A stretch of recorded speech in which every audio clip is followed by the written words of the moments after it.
Please state for the record if you're present after I call your name. Mayor Moriwaki, Present. Deputy Mayor Hytopoulos, Present. Councilmember Matthews, Present. Councilmember Fentroy Johnson, Present. Councilmember Nelson, Present. Councilmember Lant, Present. Councilmember Schneider. Present. Thank you. Thank you. We're glad we're all present. Usually on our land acknowledgement, we've had a student from one of the schools speak, but they're out on summer vacation. But I'm going to do something different this time. Instead of sharing one of my colleagues up on the dais, this is going to be the last meeting as interim city manager. And so I've asked our city manager if she would be happy to read this land acknowledgement. It's going to be probably, I believe, the first staff person to read the land acknowledgement. And so it's a nice, I want to really honor your service and recognition on that. This is one way that we can single you out for your terrific work. And I'm sure that you read this on behalf of the staff who also believe deeply in this land acknowledgement. So would you please do us the honors? Thank you, Council. Thank you, Mayor Moriwaki. I would like to read the land acknowledgement statement as the beginning of this meeting. Every part of this soil is sacred in the estimation of my people. Every hillside, every valley, every plain and grove has been hallowed by some sad or happy event in days long vanished. Chief Seattle, 1854. We would like to begin by acknowledging that the land on which we gather is within the ancestral territory of the Squab people, or the Squab, people of clear salt water, Squamish people. Expert fishermen, canoe builders, and basket weavers, the Squabs live in harmony with the lands and waterways along Washington's Central Salish Sea as they have for thousands of years. Here, the Squabs live and protect the land and waters of their ancestors for future generations, as promised by the Point Elliott Treaty of 1855. Thank you very much. Okay, we're on item number 2, approval of tonight's agenda. Do I have a motion?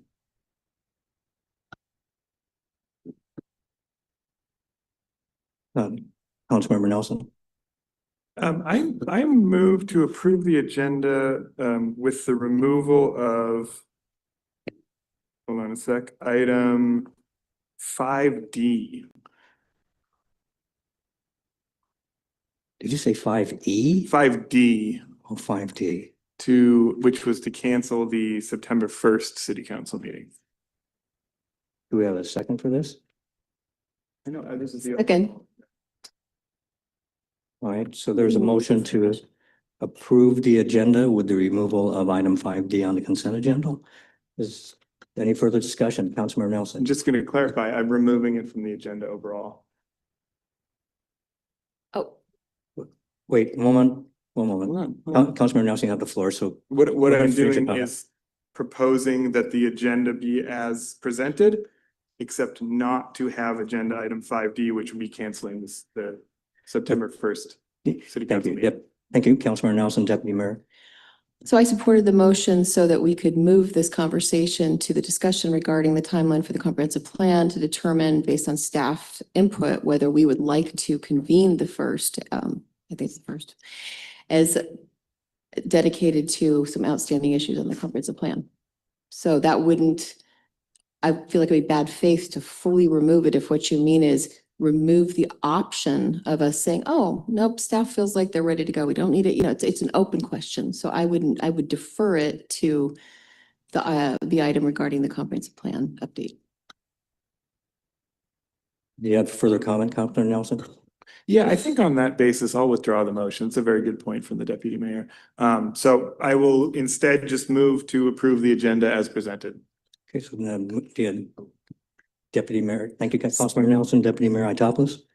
That would cancel, I mean, that can't, technically it cancels the meeting. Is there a reason procedurally we can't have pulled it from the consent agenda and married it up with the comprehensive plan conversation?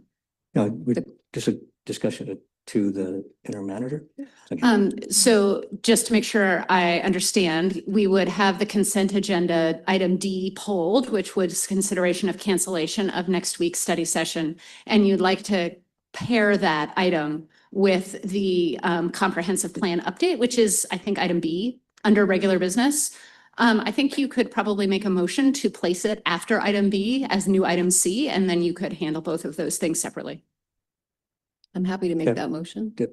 Okay. That's Deputy Mayor my, Hytopoulos? that's my motion. I move to move the item, I'm not sure what it is, C, I'm sorry. It's 5D. The item on the table. 5D 5D to to 7C.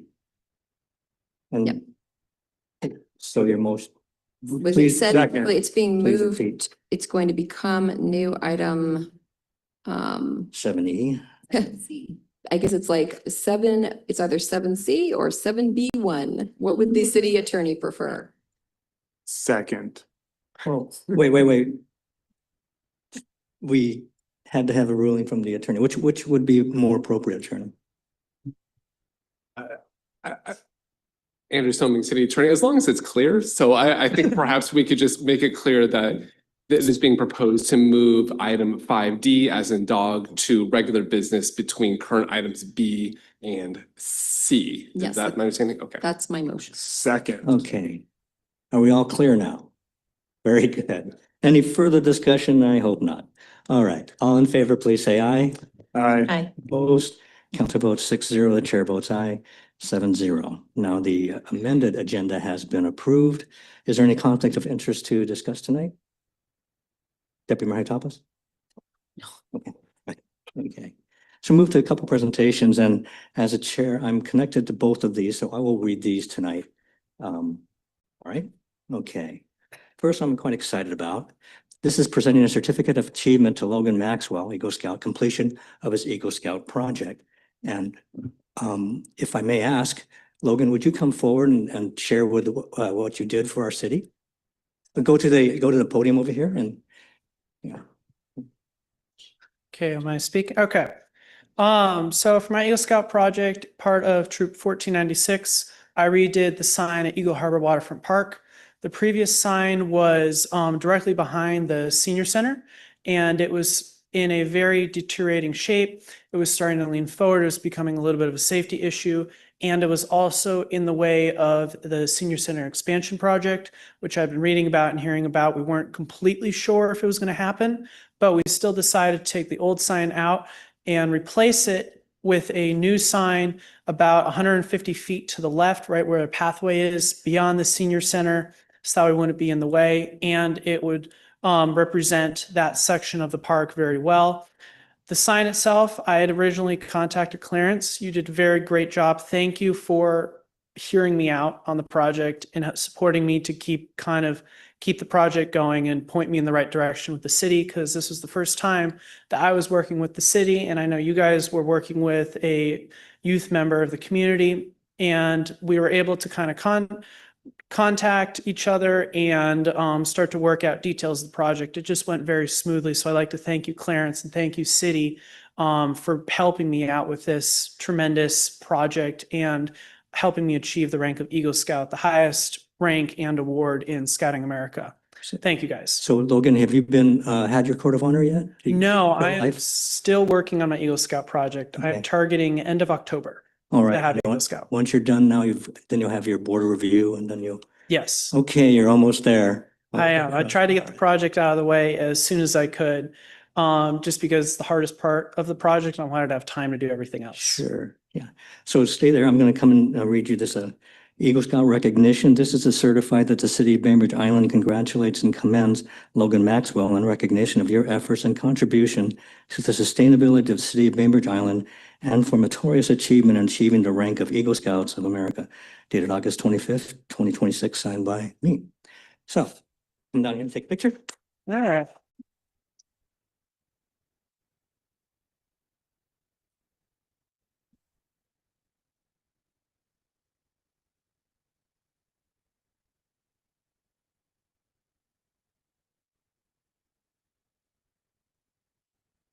And I have one more thing. I'd like to thank Adam here. He helped me basically coordinate with the city and go through different people. And I just want to say thank you for that.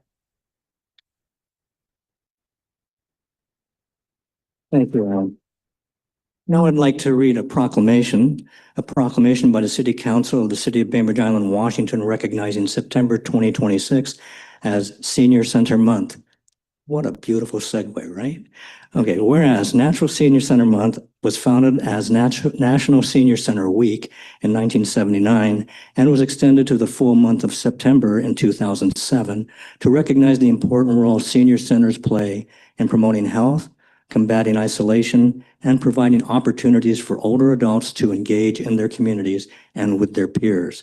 And whereas, sponsored by the National Council of Aging, this year's theme is Happier Birthdays Happen Here, celebrating the dynamic role that senior centers play in fostering social connection that combats loneliness and isolation, health and wellness programs that promote vitality, economic security resources that offer stability, creative and cultural engagement that brings joy and purpose, and access to services that support independence and well-being.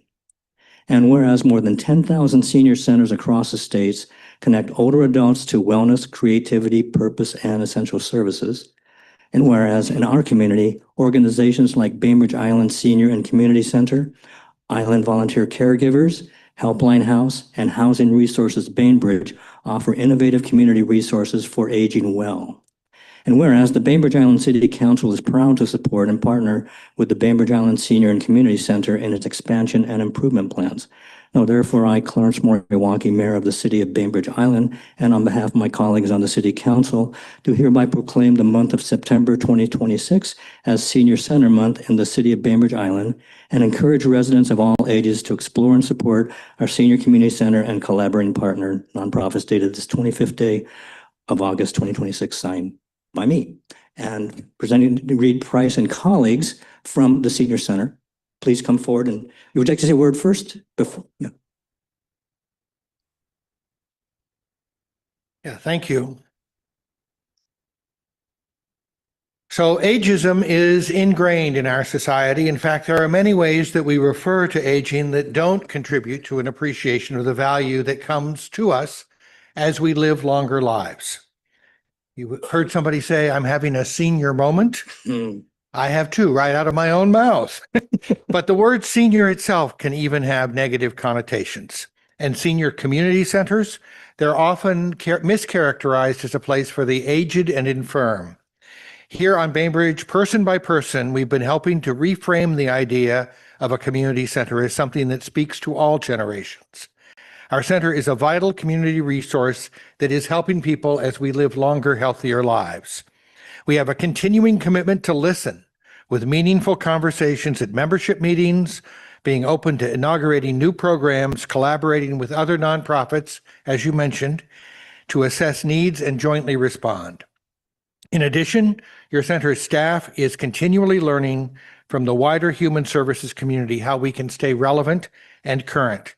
As a result, this is a place of possibility, contribution, and growth for all of us as we age. And of course, we start aging the day we are born. So we seek out opportunities for intergenerational collaboration, for encouraging healthy communication and mutual support, and for providing valuable information and resources. I actually attended an online webinar recently by the National Centers to Reframe Aging that focused on an extended research project about community centers, senior community centers in Pennsylvania. And one of their key findings was that current community center participants, and all of you can join, they're the most effective ambassadors to share with others the vital and valuable connection that centers like us offer. So help us spread the word. Thank you very much for the honor of being able to accept the proclamation. So please wait right there. And council members, will you please join me in a photograph with the team.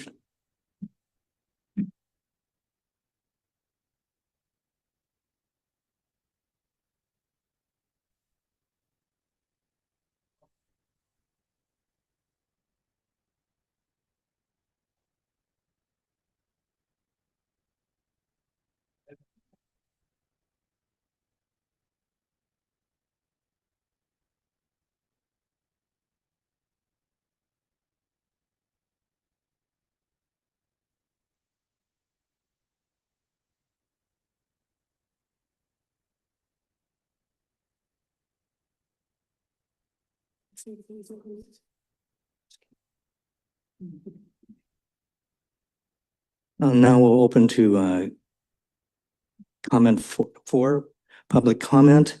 Public comment is not taken on individual agenda items. It's simply received by the council with no response, and council cannot deliberate on the items that are not on the agenda. A lack of comment is not an endorsement nor denial of the comment. And please refer to the guidelines of instruction for public comment, including orderly behavior and civility remarks. And we'll have a sign-up sheet coming for me. Please limit your remarks to 3 minutes.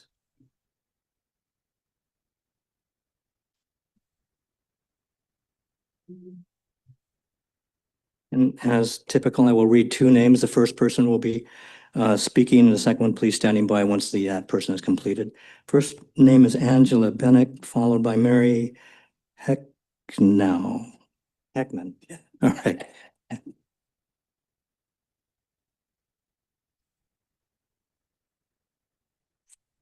Please. Good evening, Mayor and council members. My name is Angela Bennick from Kitsap Public Utility District.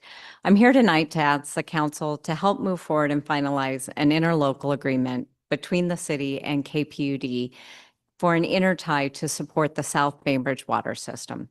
For nearly 2 years, Kitsap PUD and city staff have been working collaboratively on a model that would allow our 2 systems to support one another, improving resiliency, reliability, emergency preparedness for both the city and KPUD customers. Earlier this year, the KPUD Board of Commissioners made the difficult decision to limit the issuance of new binding water availability letters in the South Bainbridge system after the discovery of an over-registering source meters. At the same time, the board encouraged staff to work with the city to expedite development of the intertie. This intertie is not a new concept. The design and need for the intertie were discussed and presented as part of the city's draft water system business plan completed in February and presented to the UAC at their May 22nd meeting. And here's an image from there. On April 21st, KPUD came before this council together with city staff and requested that we move forward with an interlocal agreement addressing both the near-term needs of South Bainbridge and opportunity for long-term cooperation between our 2 utilities. At the council's direction, the proposed ILA was presented to the Utility Advisory Committee on April 28th. Since that time, we have continued to receive support and engagement from city staff. However, nearly 4 months later, the UAC has yet provided a recommendation to council. We were pleased to see the ILA return to the UAC agenda last Thursday. Unfortunately, after listening to that discussion, I am concerned that we are no significantly closer to a recommendation than we were in April. And time is becoming increasingly important. There's good news. We are seeing reductions in water use, and I want to recognize the South Bainbridge community for responding to our conservation efforts. However, under the capacity calculations we are required to use, the reductions will not be fully reflected until the end of 2028 because the calculations rely on a 3-year rolling average. An intertie with the city is an important near-term solution for providing the additional reliability and capacity necessary to support South Bainbridge and potentially allow KPUD to lift or modify the current restrictions. Just as importantly, this is not solely about development or water availability letters. Water systems are stronger when they have the ability to support one another during emergencies, equipment failures, maintenance events, or other unforeseen circumstances. Thank you. Thank you, Angela. Mary Heckman, followed by David Schultz.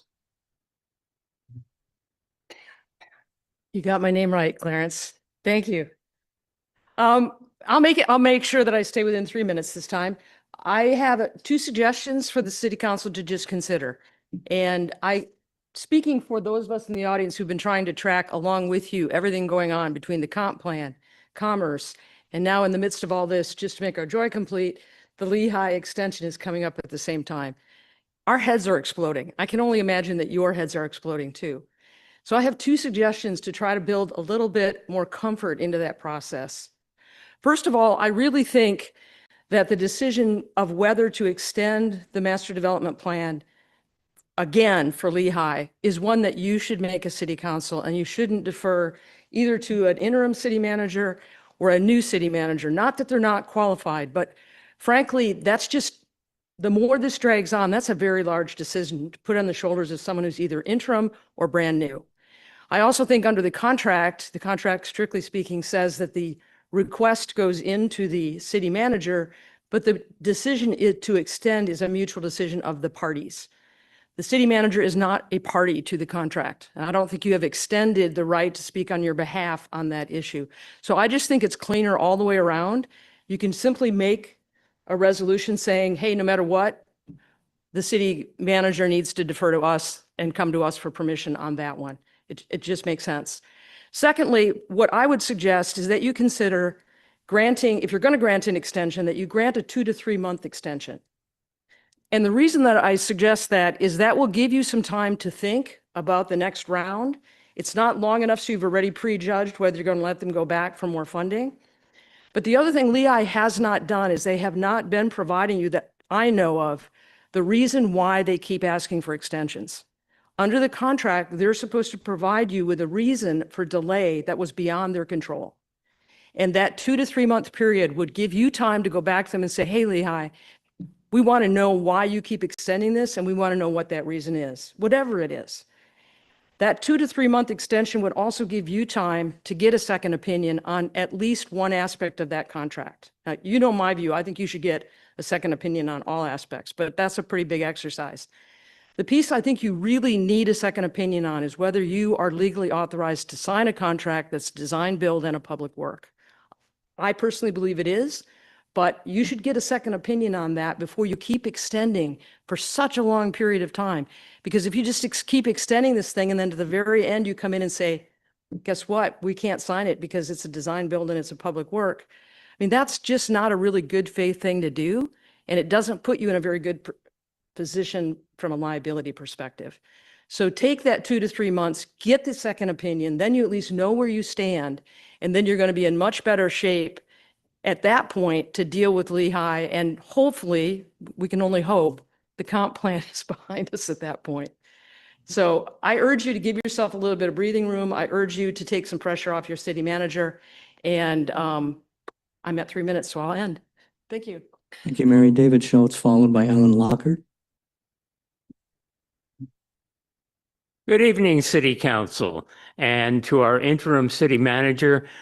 This indeed will be the last time, at least I'll be standing here addressing you behind the dais. And I want to thank you for what you've done in the interim period.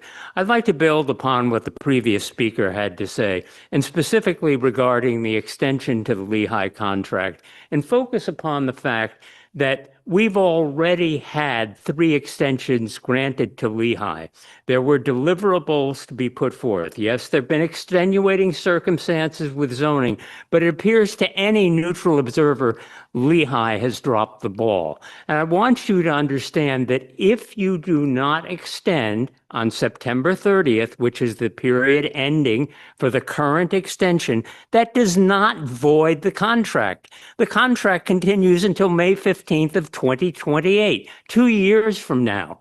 Rather, a failure to renew is a tangible indication to Lehigh that, it's time for you to produce for what you promised on the 625 project. And in particular, I would urge you to delay, to give new city manager an opportunity to come in and assess this. And at very least, a short-term renewal, as proposed by the previous speaker, of perhaps 2 months seems eminently reasonable. There's open discussion of a 6-month extension, and I don't believe that's merited. Good evening. Thanks. Thank you, Ellen Lockhart, followed by Lisa Neal. Good evening, Council. Nice to see you again.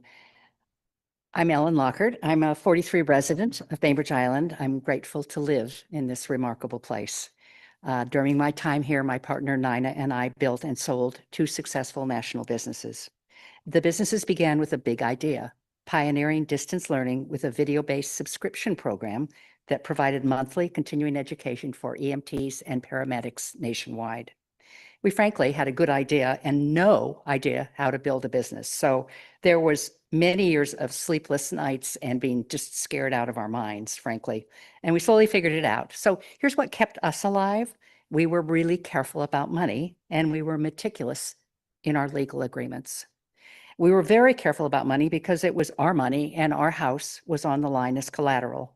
We were cautious in our spending. We didn't take a salary until we could pay for health insurance for our staff.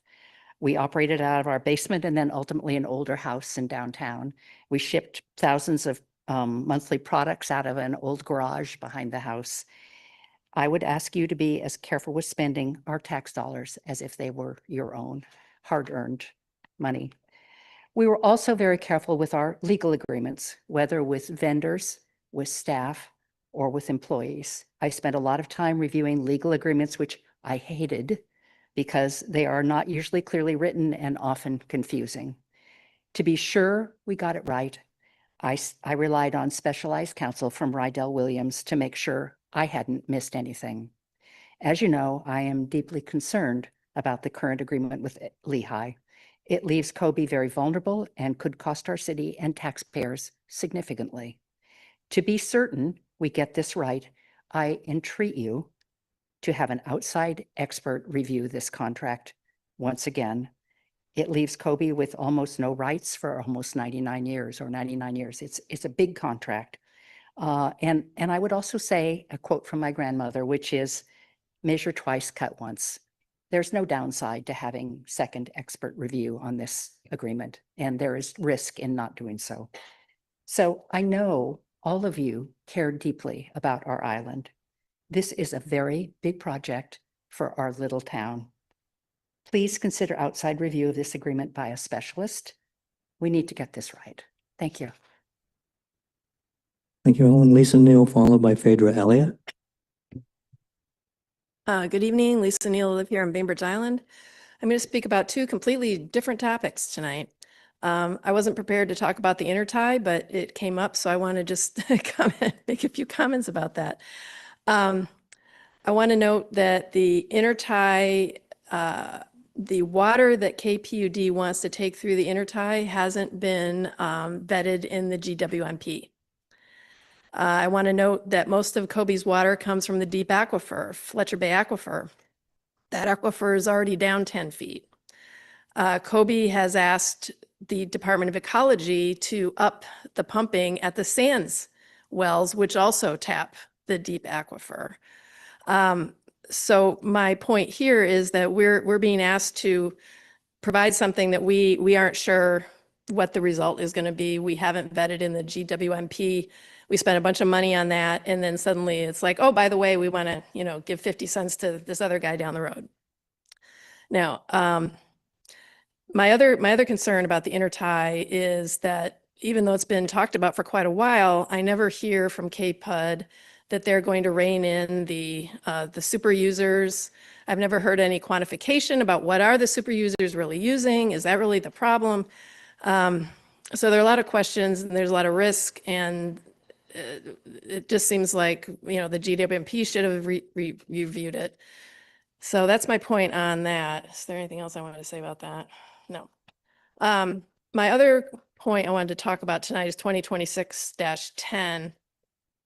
And when I was reviewing it, it talked about the emergency because we might be imposed with the builder's remedy and oh my goodness, who knows what would happen then. There's no review for environmental concerns and so forth. So the way I keep thinking about this is that it seems pretty clear to me when you look at the GMA that the builder's remedy can't apply here. Let's say it did apply here. Are there really developers out there lining up to do a 20% affordable housing project? If there are, that'd be great, I think. Even if the builder's remedy could be applied here, we don't have any comparison of what that would look like versus 2026-10 upzoning. Which one's worse? We have no idea if one's worse than the other. What we do know about 2026-10 is that virtually all of the upzoning is going to be market rate, which will soak up groundwater and sewer connections that could otherwise be used in the future for a big or several affordable housing projects. So I would, I know you're probably going to vote for it, but I would request that you at least try to amend it or, quantify it in some way so we know what's going to happen. Thanks. Thank you, Lisa. Phaedra Elliott, followed by Don Jano.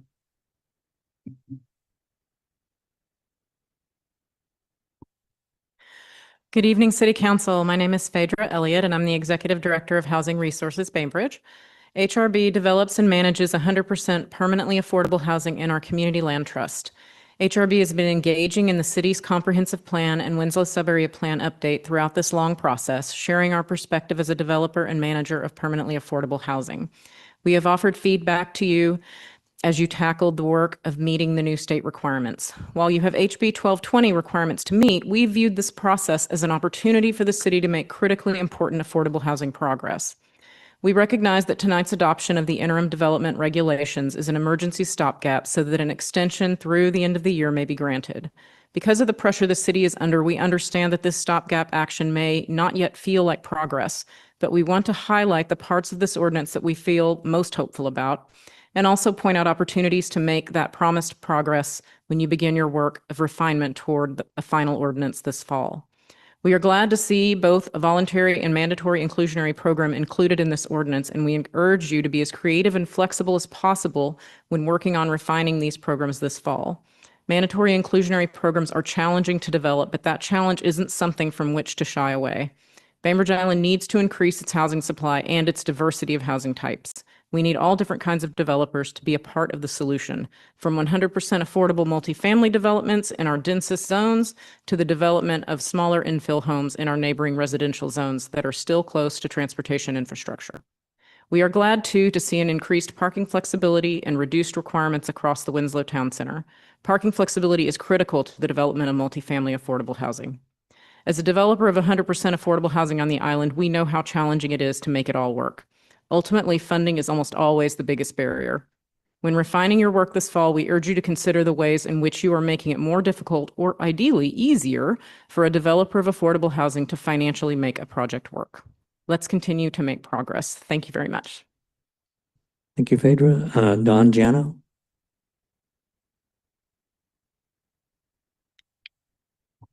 Thank you, Council. My name's Dawn Jano. I live on the south end on Bainbridge Island. And I'm here tonight to talk also about Ordinance 2610. And my concern tonight kind of arose out of the Growth Management Hearing Board's decision in Port Townsend. And I'm just going to read my comments. Tonight, my concern is the lack of early and continuous public participation in adopting interim zoning ordinance 26-10. The very same concern the Growth Management Hearing Board emphasized in its Port Townsend ruling last week. Citizen participation is a core goal of the GMA that comes directly from their ruling. RCW 36.70A.140 and Bainbridge Island Municipal Code 2.16.190 require Planning Commission review, public hearings, and clear, broad public notice before adoption. Yet the ordinance text that you have before you was released to the public at 4 p.m. on Friday, about 100 hours ago. That really doesn't feel like early public participation. And it's barely enough time for residents to even find the document, let alone read it and digest it. And tonight, when I look at the agenda, we have 15 minutes for y'all to discuss this. Doesn't feel really great. And tonight, Kobe's presentation on this ordinance will occur after the public comment is closed. So the comments offered now don't even have the information regarding the ordinance being presented by council. That also feels like our public comments are meaningless.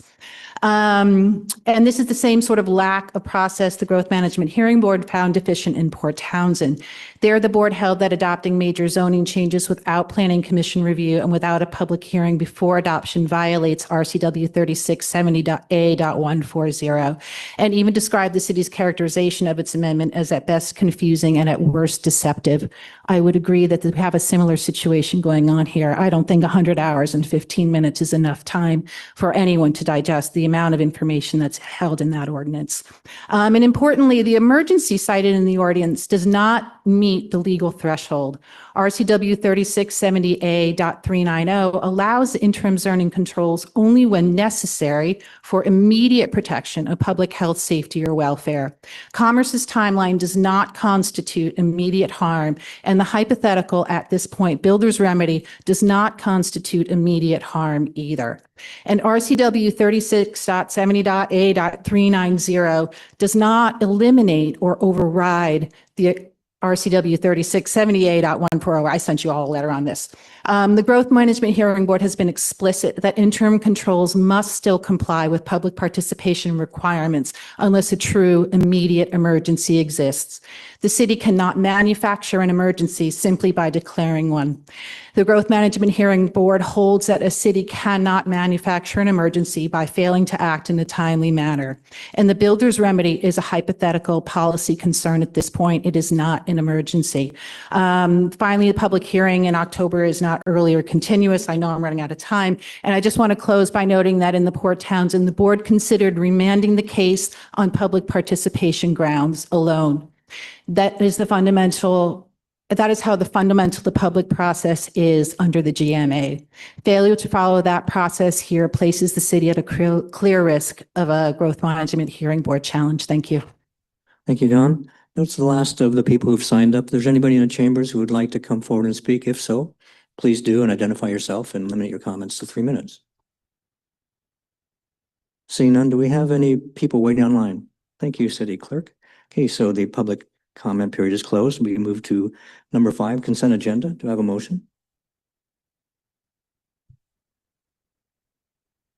To approve the consent agenda, anyone? Thank you. Councilmember I Matthews. move approval of the consent agenda, less the item that we already moved. Yes, very good. Second. Moved by Councilmember Matthews, seconded by Councilmember Fowler Johnson to approve the consent agenda as amended. Further discussion? All in favor of the motion, please say aye. Aye. Opposed? Vote is 6-0. Chair votes aye, 7-0. On item number 6, interim city manager's report. Good evening, Council. Ellen Schroer, interim city manager. And I do have a couple of things I want to share with you today. First, I want to provide a brief update on the affordable housing project at 625 Winslow. A few notes of context as we discuss this, and we already received some great public comments. So thanks to the public for their involvement on this and for helping us remember that there are a lot of people who are watching this and want us to make good decisions going forward. Excuse me, the city signed a development agreement with the Low Income Housing Institute in May of 2025. It's a 3-year agreement, as was noticed, which expires in 2028. The agreement includes the requirement that Lehigh submit a master development plan. There's a deadline for that plan, which was most recently extended by our former city manager until September 30th. That deadline can be extended at the request of Lehigh, and they have submitted a request for us to extend that deadline. There is no requirement, although we have heard discussion that the city manager would work with council to obtain authorization for that extension. However, I know that both the council and the community would like to have discussion about this, which is why I have raised this conversation so that when the new city manager starts, you can have this conversation and make a determination about how long he would want to extend that, if at all. Once the master development plan is submitted, that begins a 30-day period within which the city has a number of requirements. We need to hold a public engagement plan or a public engagement opportunity, and the city council then must also make a decision about the plan that was submitted.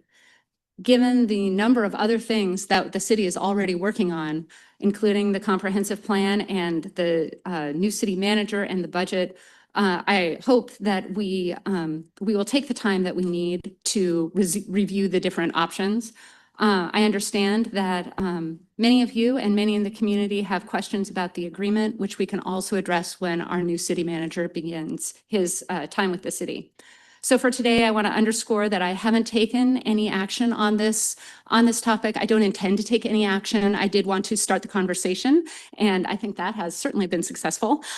So I'm happy to continue to work with you on this in the next 2 weeks, and we'll continue to work to support our new city manager when he begins with the city. So that's a little bit on the 625 project. If there's any questions, I'm happy to take them. Councilmember Nelson, then Deputy Mayor Hytopoulos. Yeah, just a quick question. What was the reasoning given by Lehigh for the extension request? It was a very short email. It didn't include a reason. It just requested an extension. So we can certainly follow up with that. I did respond acknowledging receipt of the email. And I plan to work with our new city manager to understand what information he would like to have for that and follow up with him and then also with the council. Councilmember Nelson? And I'll just briefly say, because the agreement does say that they have to make the extension because circumstances beyond the control of the developer. That's the basis for requesting the extension. And so I'm curious. Yeah. So, okay. Thank you. Yeah, thank you. Thank you, Councilmember Nelson. Deputy Mayor Hytopoulos. Yeah, I guess what I really want to do is appreciate the fact that the city manager has made this space for us to talk about this, to get the new city manager on board and is overtly recognizing that there are concerns in the community, there are concerns on council, nothing's being rushed. And I really do believe that by us having the space to do, we will have the space to do it right and ask and get questions answered. So hopefully we are committed to doing that. And I think this, again, really want to appreciate your recognition of the importance to the community of the issue. Yes, you're welcome. Thank you, Deputy Mayor Hytopoulos. Any other questions for City Manager? Well, Great. I just have a couple of additional points. One, a small note, but important. I want to let you know that the planning counter will be closed for just one day this week on Friday, the 28th. The rest of City Hall is open, but the planning counter will be closed for that one work day. Also, the first day of school for the Bainbridge Island School District is next week for those with school-aged children. And for anyone who is on the road, I want to take this time to encourage everyone to drive carefully, observe school zones, observe the school speed zones, and please don't pass a school bus if you see one with the red lights flashing. And then finally, at the beginning of the meeting, I thought this might be my last time on the dais. It seems like that opportunity may extend one more week, but I do want to say thank you to the council and a heartfelt thank you to the staff who I have gotten to work with as I have been the interim city manager for the past several months. And so we could not have done it, but without the teamwork. And so thank you very much for that.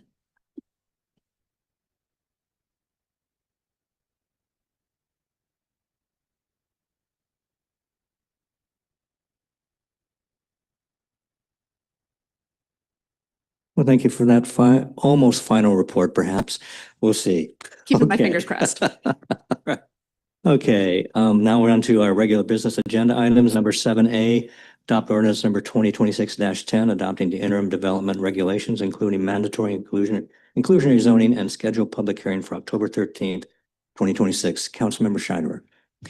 Thank you, Mayor. I'm jumping in right here at the beginning because maybe I missed it earlier when you were asking about conflict of interest. I do not have a conflict of interest, but I do want to share what some in the public have considered conflict of interest. So yes, I have purchased with my partner and husband a commercial building over a year ago, and my company, Office Expats, more than 15 years and counting on the island, is now firmly lodged in that building. And I asked a year ago, before purchasing the building, would this become a conflict of interest for me, knowing that we were moving into the comprehensive plan? And I was told no. And then I heard that it was coming up in social media. So I asked again, and I was again told no. So if anybody has further questions about that, please come talk to me. And I just wanted to be clear about that before we started. Thank you, Councilmember Scheider. So we have an item for discussion or motion. Okay. Yes, just a couple of introductory comments on this. Ordinance 2026-10 is before you today as an interim ordinance to adopt development regulations, including mandatory inclusionary zoning. We're also asking you to consider scheduling a public hearing within the next 60 days. We're suggesting October 13th as a date for that hearing. We talked with you most recently about this topic 2 weeks ago. And you gave us the direction that we should bring back development regulations in compliance with the guidance of the Department of Commerce as part of our response to the city's response to the Housing Accountability Act. The key aspects of this ordinance have been referred to as the February set of assumptions. There is that information was provided in detail at the last meeting, and also there is the addition of a mandatory inclusionary zoning providing for affordable housing for developments of over 10 units with 10% at 50 to 80% of area median income and 10% at 80 to 110% of area median income. I want to draw the council and community's attention to the fact that we did release an amended ordinance yesterday to make a correction to the information about the mandatory inclusionary zoning program, where we had provided a version that had income sort of 80 and below and 110 and below, but that was incorrect. The motion made by the Planning Commission in July was to have the income bands of 50 to 80% and 80 to 110%. So thank you to those who brought that to our attention and for your patience as we corrected that error. I also want to share some feedback from our state lobbyist who has let me know that some state legislators and others are observing our discussions and our progress, and are becoming concerned that we are not compliant with the state's land use laws and the Housing Accountability Act. I think that she also shared that it is possible that a bill will be introduced in the upcoming session limiting how cities can use mandatory inclusionary zoning. We don't know yet what that will be. And we also don't know what would, but she wanted you to have that information as you consider this. Certainly the fact that a bill would be introduced does not say that it would be passed, but the idea that it may, that it would be there is just something to use. I don't think that we are suggesting that you would take that out of the bill, but just that it may be something that we will need to come back to you with should a state law be passed, as with any state law. The item before you today would enact the ordinance, which would go into effect tomorrow. It asks the council to schedule a public hearing on October 13th, which is within the 60 days. And this also then allows us to notify Department of Commerce tomorrow that we have taken this step, which is what we told them 2 weeks ago that we intended to do. Our planning director, Emily, is here today, as is our planning manager, Darren. If you have any questions, I'll turn it to you for your discussion. Thank you. Thank you very much for that report. First, Councilmember Ashley Matthews, followed by Deputy Mayor Hytopoulos. Thanks, Mayor, and thank you so much for teeing this up for us, interim city manager Schroer.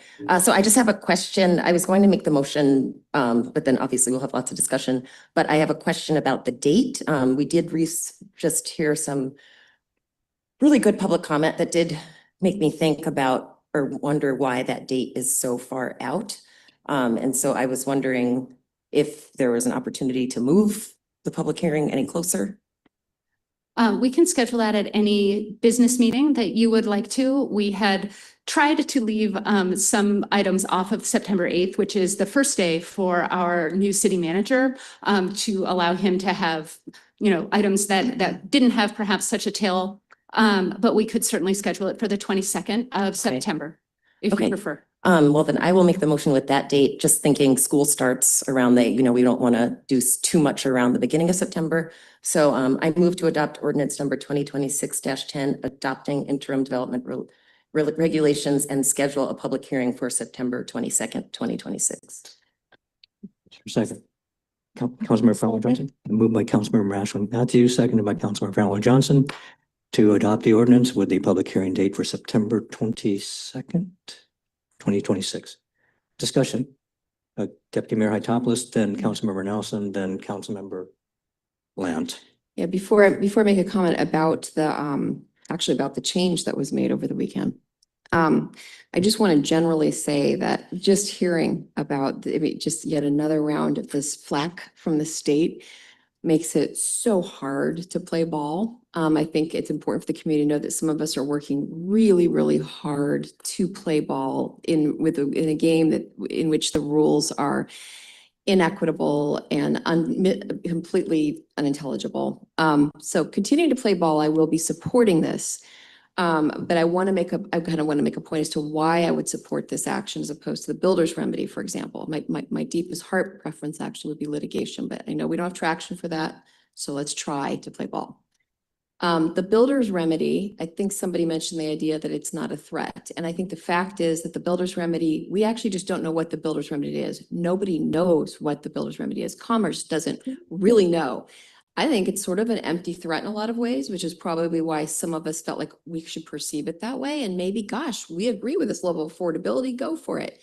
But the problem is it does make some broad references to what we'd have to sweep away in our development regulations in order to facilitate that development. And we don't know what that is. We literally don't know if that's 7 stories tall, lot line to lot line, whatever, we don't know. So I think that the unknown is more concerning than the interim control that we're putting in place, which is not my preferred outcome for our comp plan, but we've spent time with it. The planning commission has spent time with it. We kind of know what it is.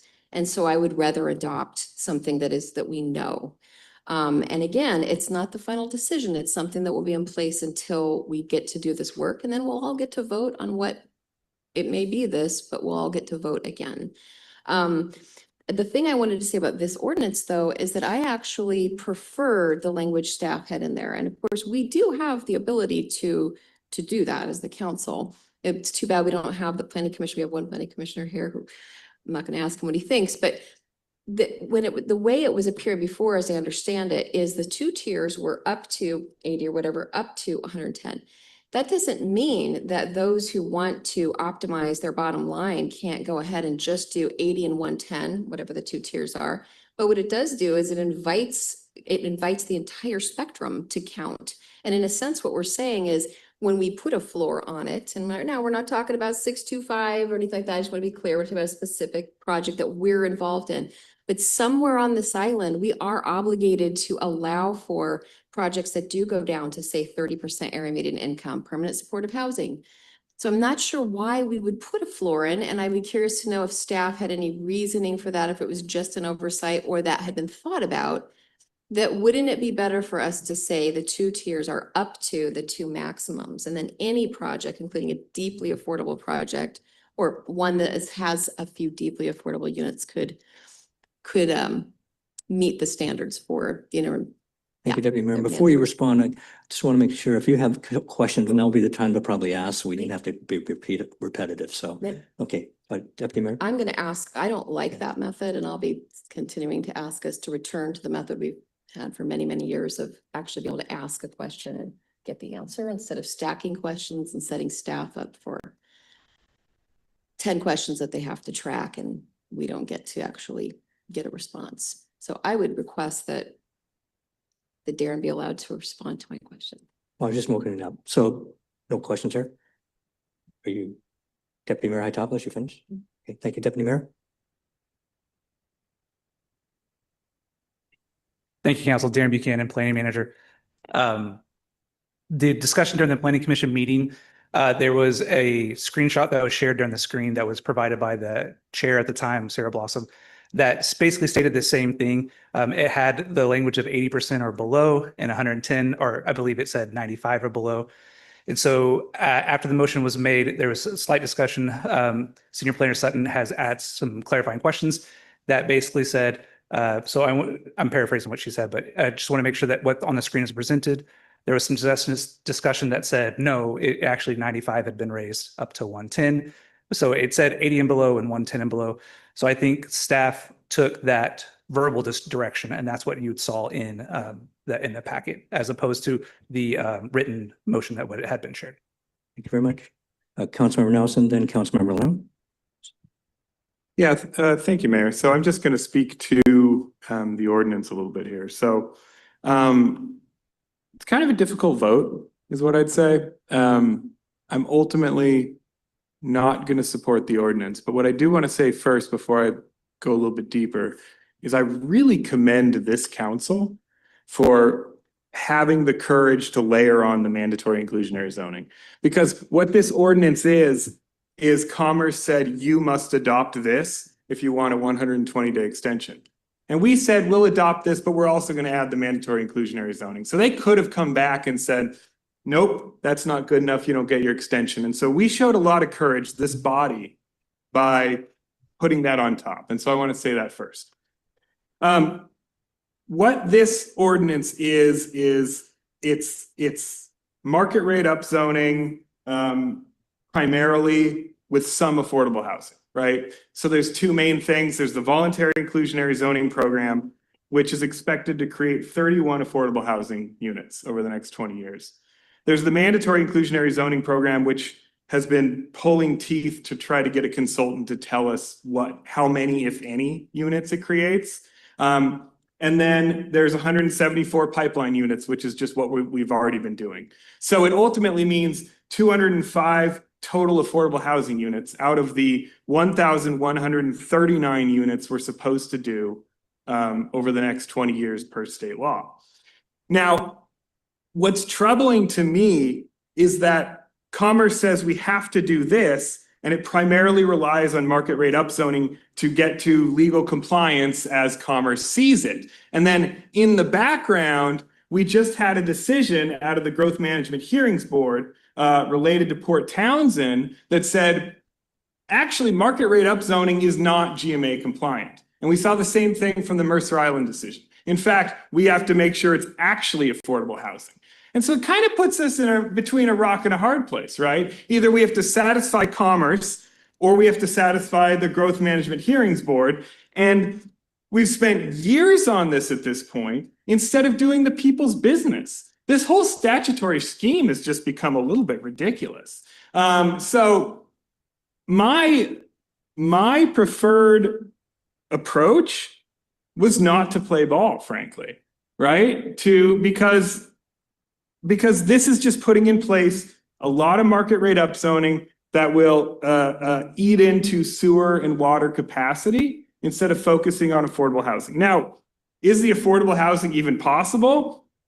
Well, we just have to put a lot of money to it, right? And if you actually want to step back, the reason Commerce is interpreting it the way they are is that if they agree with the Growth Management Hearings Board that we actually have to create affordable housing, well, there's a cost to us for doing that. And that makes it an unfunded mandate, which means the state will end up on the hook for that money. And that's the real issue here. And so I'm just going to vote no on this. And I'll leave it at that. Thank you, Councilmember Nelson, Councilmember Land, and then Deputy Mayor Hytopoulos. Thank you, Mayor. I was going to start my comments with just talking about this ordinance 2026-10 and just remind everybody that this is a temporary ordinance. It's temporary. It's a bridge, it's a stopgap to get us to a December final comprehensive plan update by ordinance, which will be more inclusive of the details that we anticipate we really want to have in a forever ordinance. But I am very troubled by this new information that the mandatory inclusionary zoning is being looked at sideways. I think that is very unfair.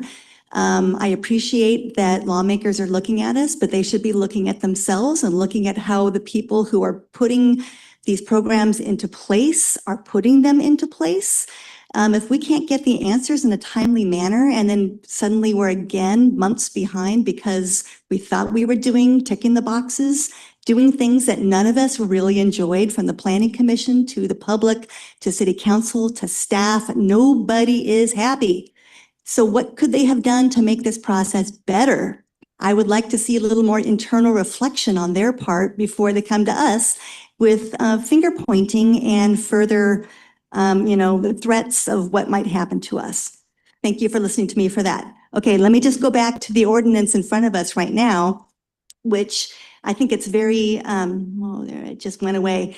If you haven't read the agenda packet, there is a very succinct and I think a very fantastic, well-written summary of how we got to this place. In 2024, we were mandated to update our comprehensive plan. We didn't get there. Yada, yada, yada. It's 2026. We've been given some options by Department of Commerce. If we don't take the option in front of us tonight, something different will happen that we don't really understand what that actually means. If we do take the option in front of us tonight, we get 120 days to figure out the rest of what we really want to do. It's some breathing space. Sometime in December, hopefully, we will have the finished product to send to Commerce. This interim zoning plan will then be null and void, and our permanent plan will be in place.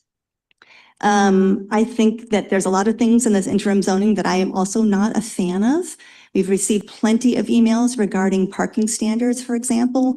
I'm in agreement. The parking standards are not to my liking either. I think that is not how we should grow by putting more and more layers of complexities to our downtown area.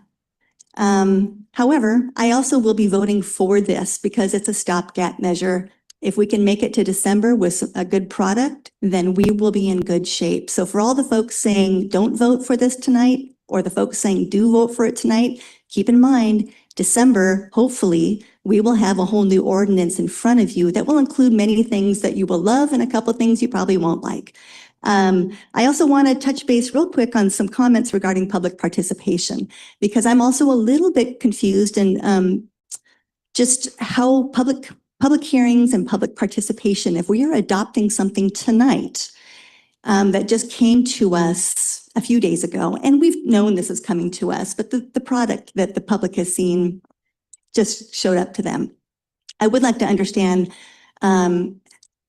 what are the options for public participation between now and a public hearing? Is this sufficient time for the public? And also, is it because this is an emergency ordinance, all the rules are different, and we need to explain the rules a little more? And thank you. Those are my comments. Thank you, Councilmember Lent, Manager. You are right that the rules are very different for an emergency ordinance from the fact that we first presented this and we are asking for you to approve it with one reading rather than our typical 2 or 3. Also, there is a public hearing required. That's not required of every ordinance. That's required within 60 days. And the motion just made scheduled it at the end of September. Certainly in between, we are always open to public comment. You can send an email to the council at any time. You all have city phones with numbers that are posted. There are ways to comment with the PCD email. You can send an email to really any city staff member. So we are definitely open to public comment, and the public can make comment at any business meeting on any topic of city interest. So certainly comment could be made at the September 8th meeting in addition to the September 22nd meeting, if that is when you hold your public hearing. But thank you for the question. Thank you. Thank you, Manager. Deputy Mayor Hytopoulos. Yeah, a couple quick comments, then I wanted to make a motion to amend based on what I said earlier. So I just want to say the word, I finally thought the word I've been trying to think of all day, which is cynical. And that is what this reaction from the legislature and whoever the heck Olympia is making noise about us and mandatory inclusionary zoning, because mandatory inclusionary zoning is the closest thing to forcing somebody to actually build affordable housing. And I just want to put out there in the public record for the 11th time or 100th time that some of us are making a lot of noise up here and flailing around because we are so angry at the hypocrisy of this level of control of our local planning in the name of affordable housing, and then being humiliated and whatever, ostracized in Olympia because though we're playing games here and trying to delay to December, when in fact what we're doing is we're saying for some of us it is a non-starter to vote for just upzoning Winslow for no affordable housing. This is the very thing we've been told we're supposed to do. So yeah, cynical. I'd like to make a motion to amend based on what I said earlier and based on the feedback that we did get from the planning manager. And that was that it had been up on the screen and they had been talking about that. It costs us nothing. It increases the likelihood of compliance for truly affordable projects for us to allow a range up to. The point of those targets is to make sure that that range is caught. I believe, again, not being cynical, I believe that when we say we'd like a project to be, so right now I think it's, let me see what the range is, but if we're saying the range is 50 to 80, we actually, I hope, aren't hoping that most developers say, whew, I can get in at 80%. That's all I'm going to build. And then I got to do 10 at 81 to 110. So yay, I'm going to do a few 110s and a few 80s. And all the developers are going to do that. That's not the message we would want to send. So why are we putting a floor at 50 and 81? I think that I'm going to make a motion to amend, that we amend this back to what I believe was in the packet earlier. I just haven't seen that one, which is that the requirement will be for the mandatory inclusionary zoning included in the interim control will be 10% units up to 80% area median income and 10% units up to 110 AMI. Motion on the floor I'll as second. discussed. Is there a second? Moved by Deputy Mayor Hytopoulos, seconded by Councilmember Matthews. Is there further discussion on the amendment?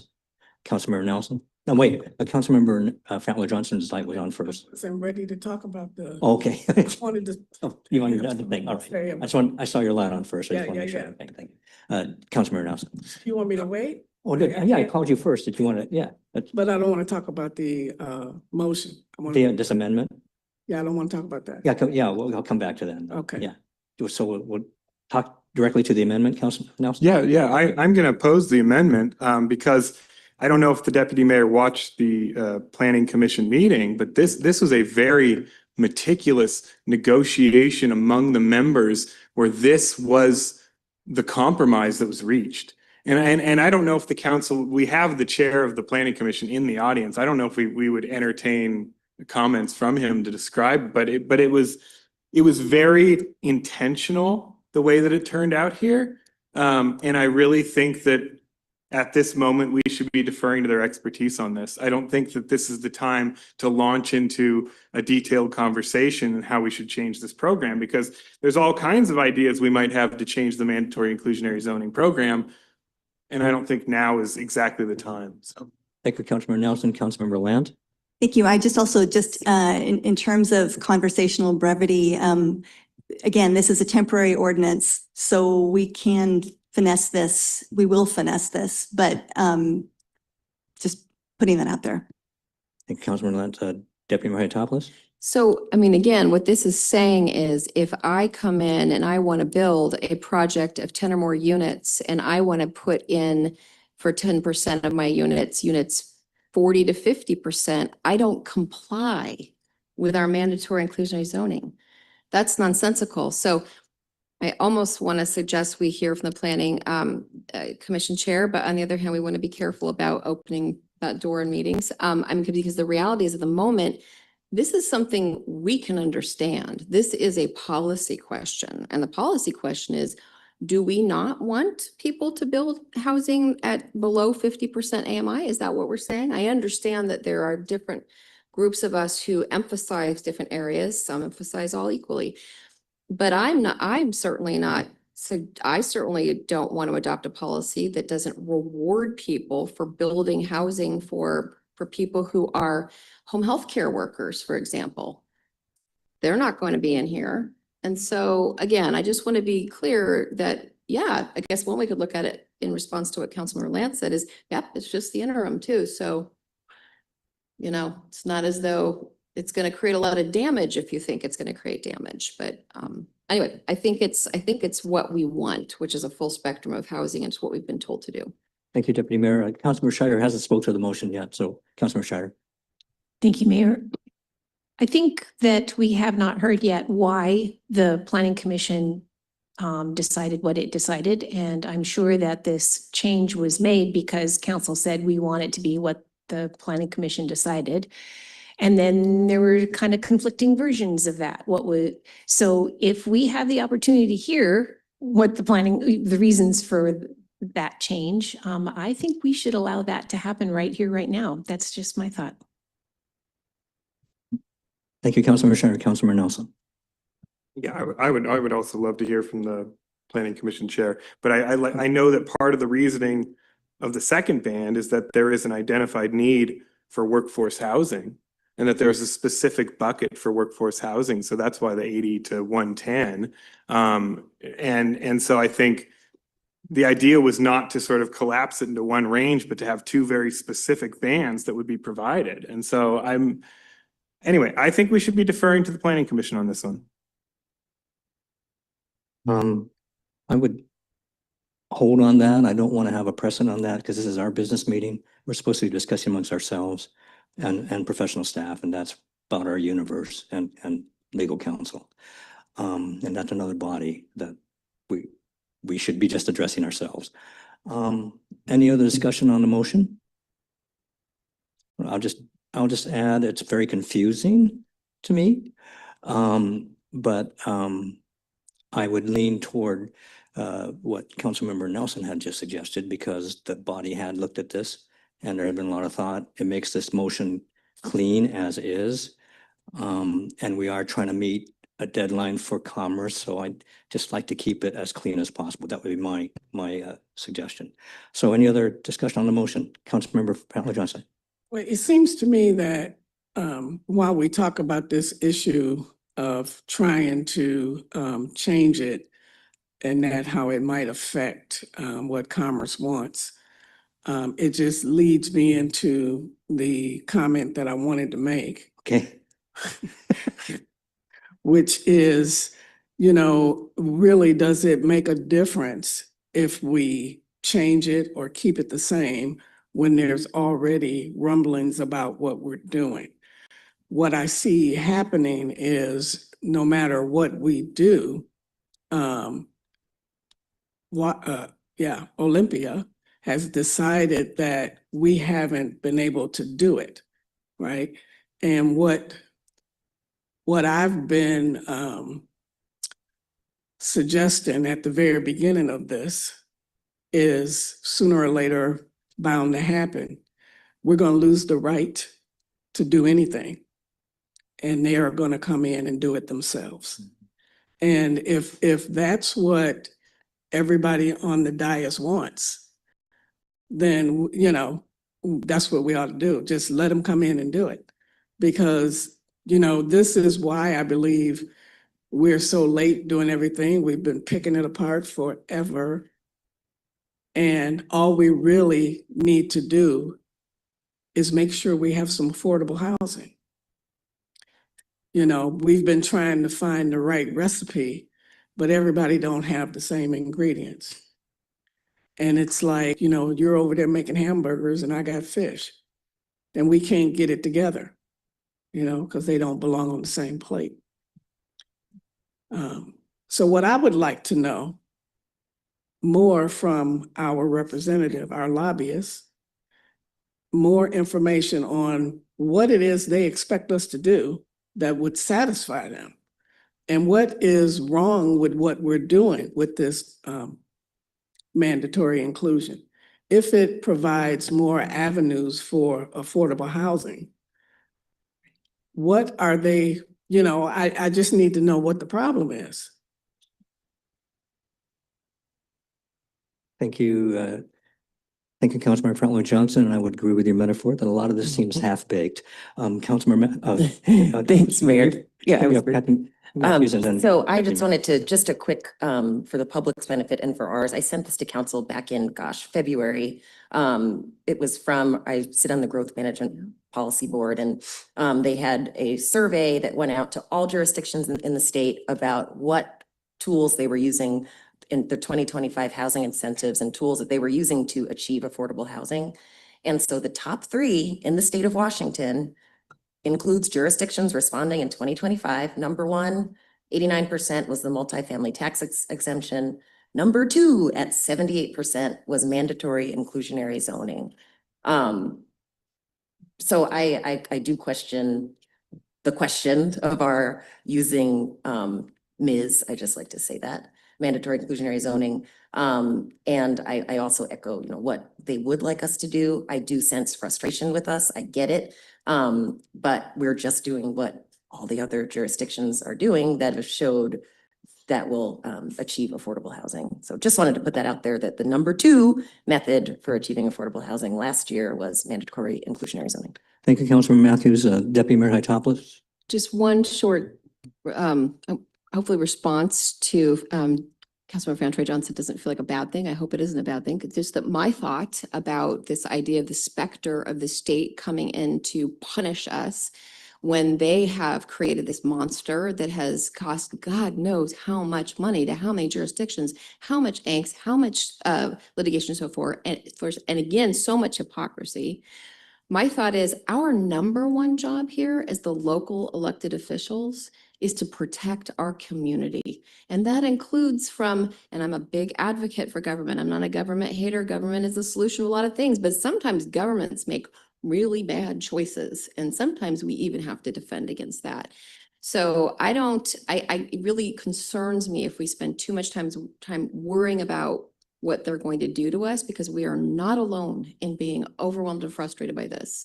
This is not a Bainbridge problem. What's happening is we're being very Bainbridge and trying to figure out how to actually walk the line we were asked to walk, and not be, again, cynical and say, oh, great, now the state's saying it really always just was an upzoning issue, so let's check the box and go home. We're doing the work. And thank you, council, for trying to do the work. Even if you're having fish and I'm having hamburgers. We can continue metaphors. Deputy Mayor Hytopoulos, thank you very much. Councilmember Nelson, then Councilmember Scheider. Yeah, I would. Oh, sorry, did you have your line on first? I didn't see that. Yeah. Pardon me, and then Councilmember Scheider. Blocked by the monitor. I'm It's sorry. usually not important at all, but I just wanted to see if staff had any update for us on clarification from the Planning Commission, and it's okay if there is no update, but I'm asking that of our staff. I do not have a planning manager, Darren Buchanan. I was just asking some clarifying questions. I don't have an actual update. I apologize. Thank you, Councilmember Scheider. Councilmember Nelson. Yeah, I think I'll make one observation and then I'll make one other comment, which is, it's interesting because once we do adopt the final comp plan, even when we satisfy commerce, we're then going to get sued by a private party. And the interesting thing that's going to happen is apparently I hear that then commerce will come in and defend us if we get sort of blessed by getting through this Housing Accountability Act process, which really creates a fascinating dynamic where you have litigation, where you have private parties advocating for affordable housing and then commerce defending market rate upzoning. And so I'm interested to see how that all plays out. As far as the pending motion to amend at this time, I would suggest we not make any changes and we just adopt this amendment and be done with this, because overcomplicating it at this hour is not wise. Thank you, Councilmember Nelson. So we are talking about what's on the floor right now is the motion to amend the previous motion, of which would be, in quick terms, a change to the formula instead of the one that was done through the Planning Commission. That's kind of a summary. Okay, so all in favor of amending the motion as moved by Deputy Mayor Hytopoulos, say aye.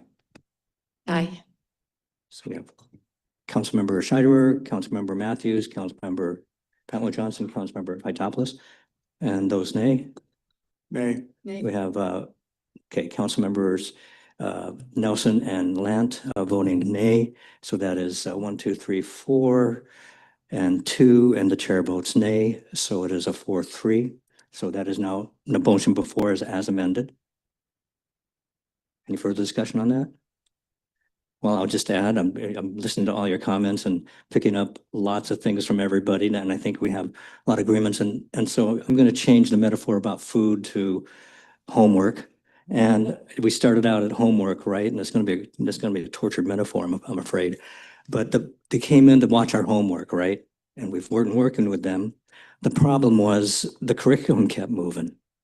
And how do we address curriculum and addressing these things? And so what we're doing right now, in my mind, this is how I look at it. This is the open book final. And they say, you have to pass this. And here's the open book. And they're telling us this is what the final is going to be. So that's the open book. Whether we agree with how that got there, that's a whole nother thing. But they gave us the roadmap to hopefully give us this extension and get all our work done. And I'm in equal frustration with all of my colleagues, I believe, up here. But here we are. Okay, so I'm going to call to the original motion. So all in favor of moving adopting ordinance 2026-10, please say aye. Aye. Opposed? Nay. Councilmember Brownson votes nay. We have 5 yays and I vote yay, so the vote is 6-1. Thanks very much, and thank you for your very thoughtful and keeping your frustrations in check. I appreciate that very much. Item 7B, receive update on the comprehensive plan update process. Yes, thank you, Council. In just a moment, I will turn this over to our interim planning director, Emily Terrell, to provide you with an update on the many different facets of our comprehensive plan update process. There is a big piece of paper on the dais that was provided to you. This information is also in the packet, but we wanted you to have one that perhaps you could see as we review it. So I'll turn it over now to Emily to provide you with a briefing. Okay. Thank you. Can you hear me, Council? Yes, we can. Yep. Thank you, sir. I appreciate that. Okay. I am going to cover 7B and then lead into what was 5D so that we can have that discussion too. But this is information only at this point. You do have a very large document in front of you, which is a calendar. It describes various projects. Hello. It describes various projects, including the one you just passed and several others just to give you a sense over time of the moving pieces, because there are several moving pieces here. The first two on that calendar are the discussion you just had, and then the second one is the discussion that's coming next. So if you'll focus on sort of the third, fourth, and fifth columns, they are the comprehensive plan and Winslow sub-area plan that must pass the GMA and Housing Accountability Act requirements. They are the development regulations, which is currently 2026-05, where we update to implement our comprehensive plan and every other state regulation that has passed in the interim between when we started and now. And then there is a discussion of MIZ modeling if we do an RFP for a consulting firm that is not on our current roster. Some of you will have heard this discussion before at the steering committee last night. I apologize for repeating the information, but I want to make sure that everybody understands kind of where we are as staff. And I'm probably not allowed to say we're kind of frustrated too, but we're moving forward. So first of all, we are working on getting the most recent July land capacity analysis done. We have the portion of it that does not include the mandatory inclusionary zoning portion. The reason it is not in your packet is because it arrived Friday after 5, which means we couldn't put it in the packet, and it is also not inclusive of the mandatory inclusionary zoning portion of it. We have given direction to LMN because they can do this work. Though I wanted to say that LMN did not necessarily have a problem with being able to do mandatory inclusionary zoning as a concept. They also know the other jurisdictions that are using it and kind of how they've modeled it. We've called several up. The issue is that when they originally did an estimate, and it was just an estimate on mandatory inclusionary zoning, they were looking at whole zones, and the schemes that have come since related to the land size or the number of units require a more parcel by parcel fine-grained analysis. That can be done. We've asked them to begin that work now, so we know what happens with July without it. We don't know what happens with July with it. We expect that it might take a couple of weeks to get that information. We have been providing them with all the information we had up to now, and by now I mean right now, because you just passed a portion of it that we need to give them as part of their input.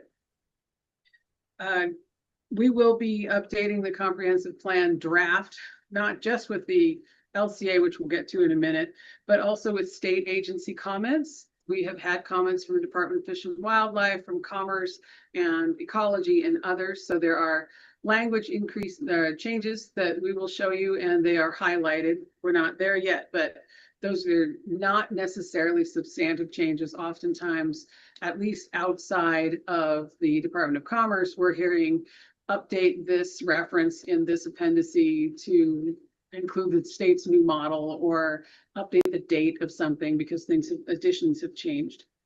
We are also expecting soon a supplemental memo from our consultants regarding whether or not we will need to do a supplemental EIS. So that's a lot of words, supplemental, but whether or not a supplemental environmental impact statement is required. We have been gathering and sending them data, including up to today, because there are so many moving parts that have changed so much. We want to make sure that their analysis is thorough. Did they look at the groundwater management plan? Have they looked at subsequent utilities plans and transportation plans, like the mobility plan? Have we accounted for in our various scenarios for alternatives the entirety of the impacts? And it may be that we're mixing and matching a few, but we want to make sure that there are no impacts that have not been analyzed and analyzed to their likely full extent. So we're waiting on that, but we are providing them with information as fast as we can.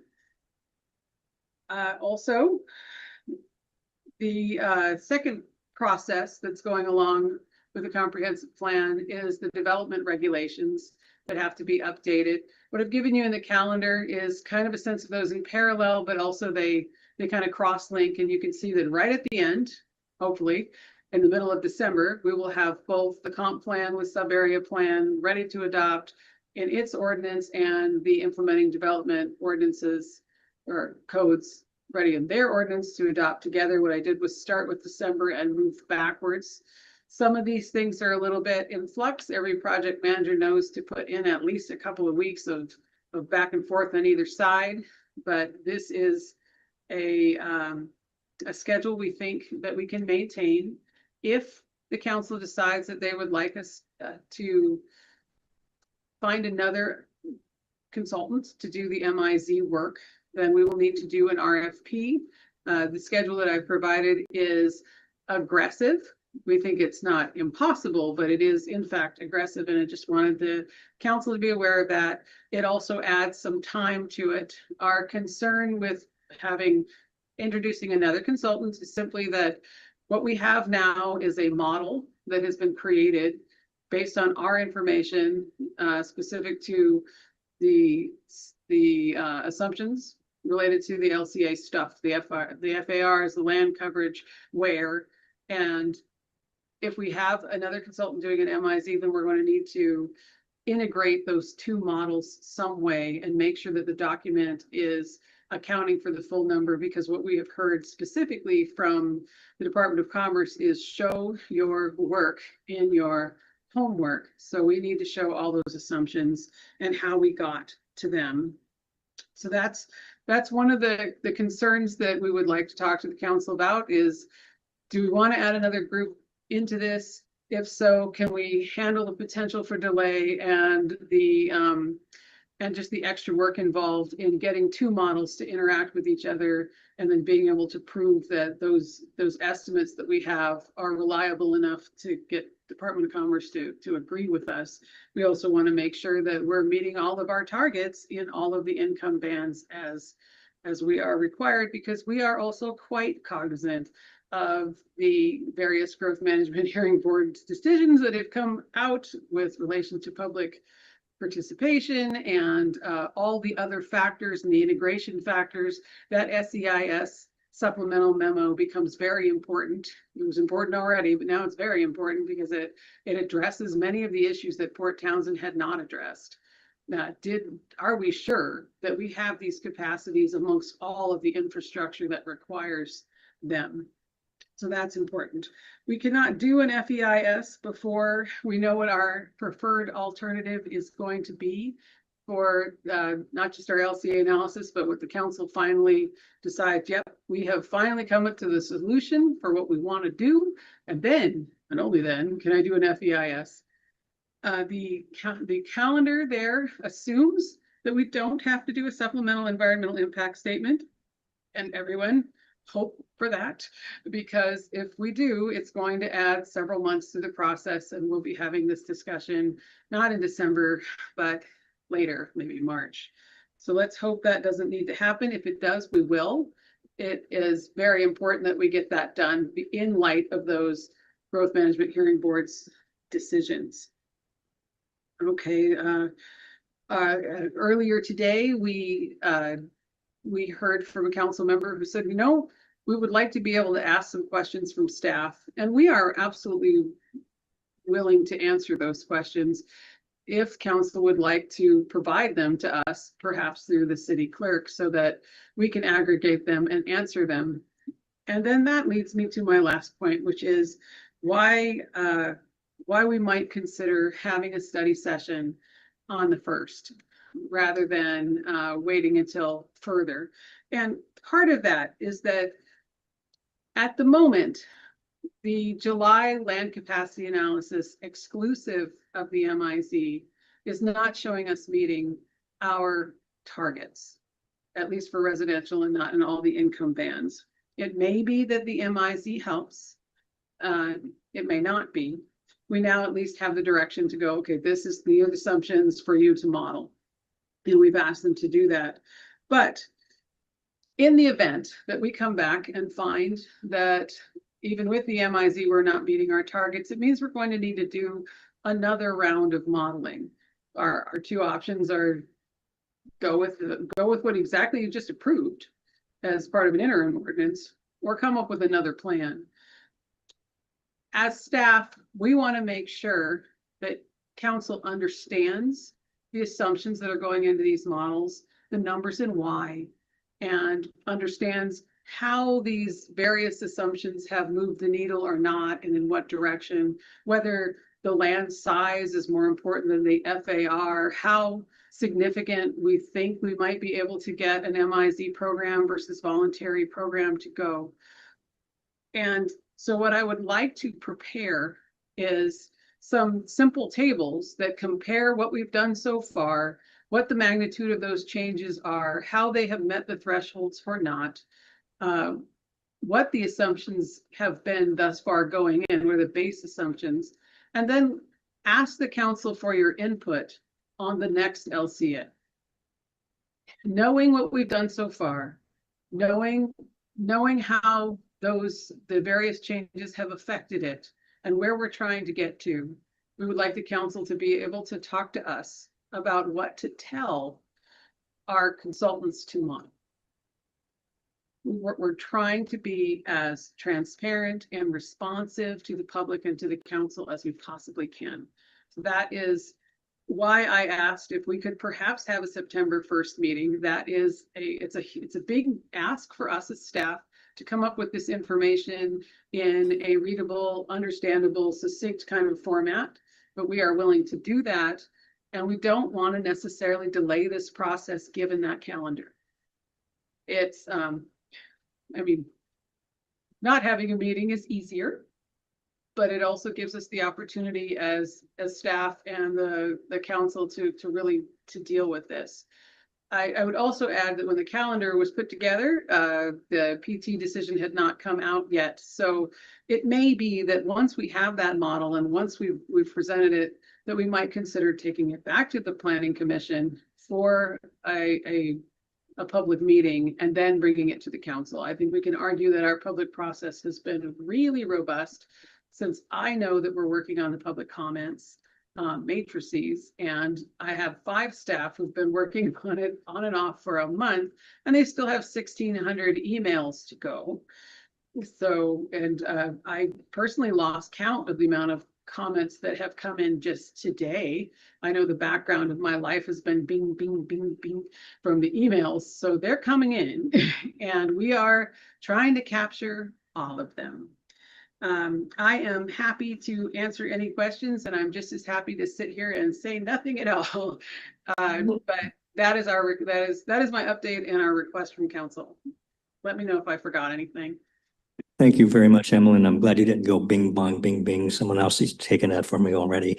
When we just after our last vote, we just moved up one of the calendar items on the first column. Public hearing will move from October 13th to September 22nd. So that puts us on that line 6.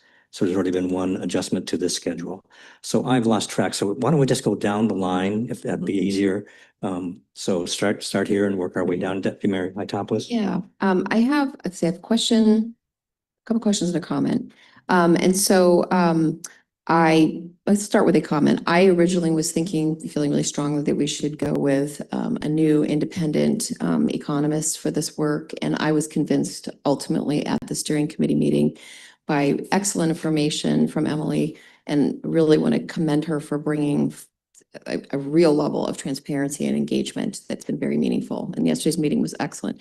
That I was misunderstanding that L&M was not saying that it was they had no idea what we were talking about and couldn't do it, but more that this was going to be a lot of work. But there is a model for them to work from, and I would rather proceed with them than have somebody create a model and have to do it. So I'm going to put my trust in them. One of my questions I'm going to leave with Emily when I stop talking would be whether strategic economics actually does that work, or they just participate in it. So is this outsourced from L&M, or is this a combination of that?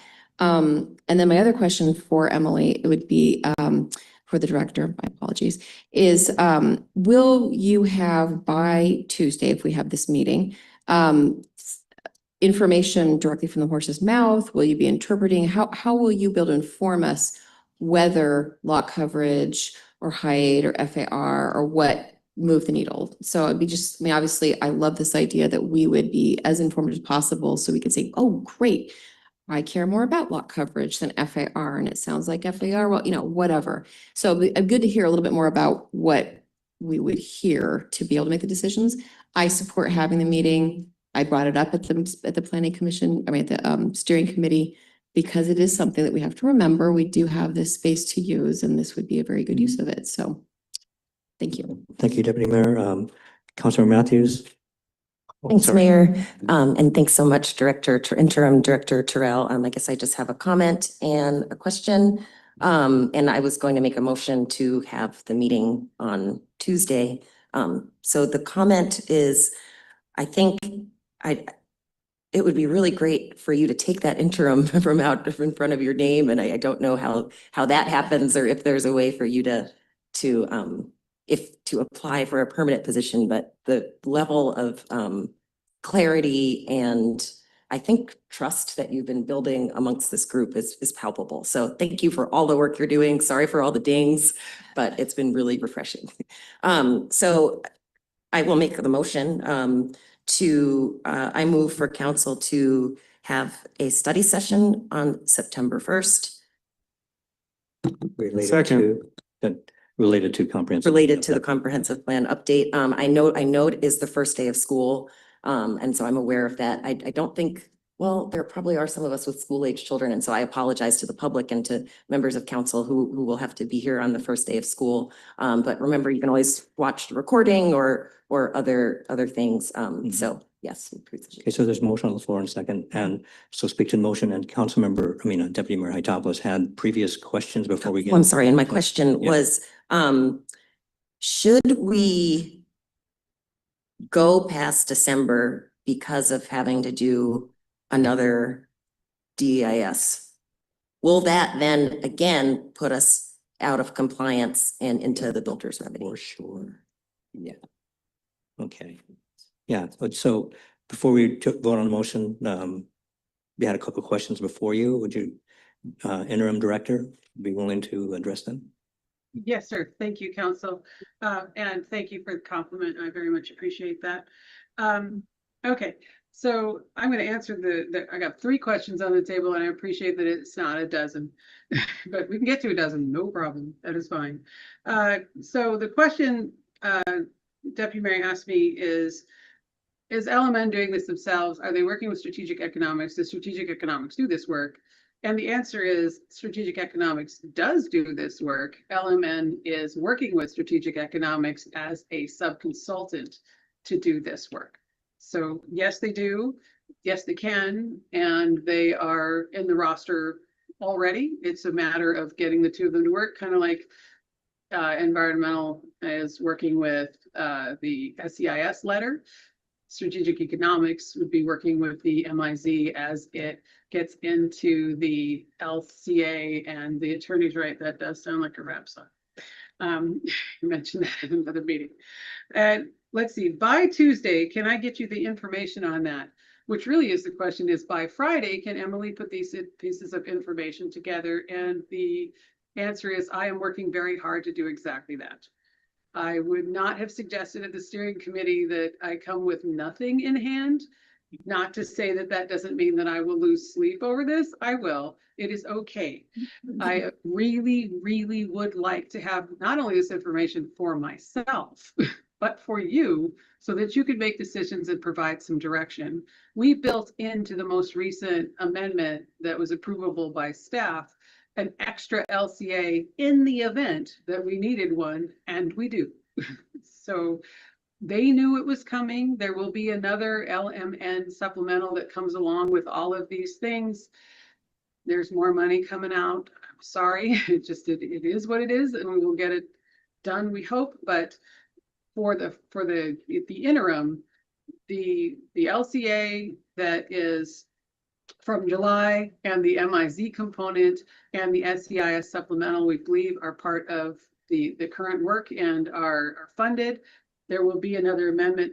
They could not answer what that might be until I had an opportunity to provide that information from you. Half of it I just got tonight. The other half, if we have the meeting on the 1st, should be exactly that. But that is the reason I asked for a meeting on the 1st, because waiting to get LMN and strategic economics and all working on this until after the 8th just delays an already very tight deadline.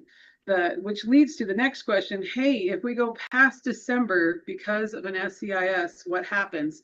And the answer is we will be subject to the builder's remedy, because the law under the Housing Accountability Act only gives the Department of Commerce a single opportunity for a 120-day extension, which we are currently now, hopefully, going to be in. We don't know that because our many questions to Commerce regarding what is the builder's remedy, when does it apply, when does our 120 days start, have been answered with crickets. But we will keep asking the question and bring you the answer to that question when we know it. Thank you, Interim Director. The motion on the floor is simply a scheduling motion. So if we could address that motion and then continue with questions, I think that would be good. So I'm going to call for the question on the motion. All those in favor, please say aye. Aye. Aye. All those opposed, 6-0, the chair votes aye. And that motion moves forward. We'll have a meeting on September 1st. Then Councilmember Nelson, and I believe just down the road, Councilmember Lant, then Councilmember Scheider. Yeah, first, Emily, I just want to again compliment your excellent work. For the record, I did actually tell John Morrow that he should hire Emily as the permanent. I don't know if he's going to listen to me, but I just put that out there, okay? Because she's just done an excellent job. Okay, so I expressed this at the steering committee yesterday. I think we should stick with LMN, because they have finally said we can do this and have given us a time frame to do this. And unless there's, a compelling information that there's some group out there that does an excellent job at this, which I'm not sure there is, I just don't see why we would want to extend the timeline to get a new consultant. So I think we stick with LMN. And so to Emily, if I'm looking at the schedule, we have the July LCA that doesn't meet the targets, but that's without the MIZ. And they're going to provide it with the MIZ on the 22nd of September. Is that right? That's what the schedule says? We believe so. I need to come back and Okay. ask them, because I'm sorry, I spoke out of turn. They were waiting for input from us, and now that input is now here because of item 7A. Perfect. And then the next week's meeting, I think your idea of having a table showing the various sort of land capacity analyses and what moved the needle here and there, it's just a great idea to inform us as a council. So very supportive of that. And so, yeah, I think in my mind, it goes like this. We test the MIZ, we see if it adds capacity to get us over the hump. And frankly, if it doesn't, or it is negative, I kind of think we're forced with going back to the February LCA. I really am. That's kind of where my thinking is, because we just don't have the time to do anything else at that point. And I see what's going to happen here, which is ultimately we're going to probably have to do an SEIS. That's what I think. And then we end up, having to do a few more months on top of the deadline. And I guess at that point, we're contacting Andrew. So thank you, Emily. Thank you, sir. Thank you, Councilmember Nelson, and that is yet to be decided. Councilmember Lant, then Councilmember Scheider. Boy, well, I'll echo everyone else. I think the work that you're bringing forward to us has been very clear. You're getting the details set up for us to make some good decisions on. I also had that same question about what happens if we go beyond 120 days. What does that look like? And while you're still here, and I'm not sure if you're disappearing after this discussion, but we will be talking about sunsetting 2021-10. And if the builder's remedy did go into effect and we did indeed not sunset, or rather, I'm sorry, did sunset 2021-10, I would love to hear what that might look like just for information purposes. And then you actually threw out the, let's talk about the money part of this. At some point, I would love to know what we budgeted and where we're at. Thank you. Thank you so much, Emily. Thank you, Did you Councilor want me to respond to that at all? I'm sorry. Go ahead. Well, I realize the next item is what happens if we sunset 2110, but the reason I'm answering it right now, or part of it, is that if we sunset that, it goes back to a code that is not part of our LCA assumptions from the beginning, which means that it throws quite the monkey wrench into the modeling itself and how we meet our thresholds. So that's the consequence of letting it go, is that it changes our base assumptions from what we're working on right now, which might slow things down a little bit. That said, because I forgot to mention it during my update, the interim zoning, our staff will be ready to implement those codes tomorrow. So if things come through, and things will come through, things always come through, if they apply, and that's the bigger question, there may not be any, and there may be some, we will be ready to make sure that it is vested under the proper code before, as it goes along. And then when we finally adopt a comprehensive plan and the implementing development regulations, we will move to those. So we're making that transition once or twice. But that's what happens if we sunset that, it changes our modeling assumptions, scrambles the calendar a little bit. But we'll do whatever we need to do. Thank you so much. Thank you. Thank you, Director. Thank you, Councilmember Councilmember Shiner. Thank you, Mayor. All right, so I very much support what I just voted on, which is that we're going to have this extra study session on the 1st. What I am interested in is a little bit more story about what we could be discussing. Sounds like from the steering committee, we've mostly, all of us here, stated that we're happy to move forward with LMN. So I'm assuming that that's probably not something we need a whole study session for. However, you have mentioned, bringing to us information about what moves the needle. And we don't know yet, but we very well may have a land capacity analysis that does not meet targets. We're waiting until September 22nd-ish to find out for sure whether the July LCA plus the mandatory inclusionary zoning would make a difference. But if it doesn't, then we have not met our goal. So if you're going to bring us information about what moves the needle, it makes sense to me that you would be expecting us to say, okay, we choose, door number 2 or something like that to get there. And so that's my question. Are we going to be making choices about how to meet the goal of the land capacity analysis at that meeting? And what else might we be looking forward to discuss? What else might you be looking for decision-wise from us? Thank you. I think actually a decision, if we're going to do a decision on exactly what parameters to model next, and if you want to formalize it, we'll have to do it at the next business meeting. But what I wanted to do is provide you with a side-by-side analysis of February, of the June LCA, and of the July LCA as we have it right now.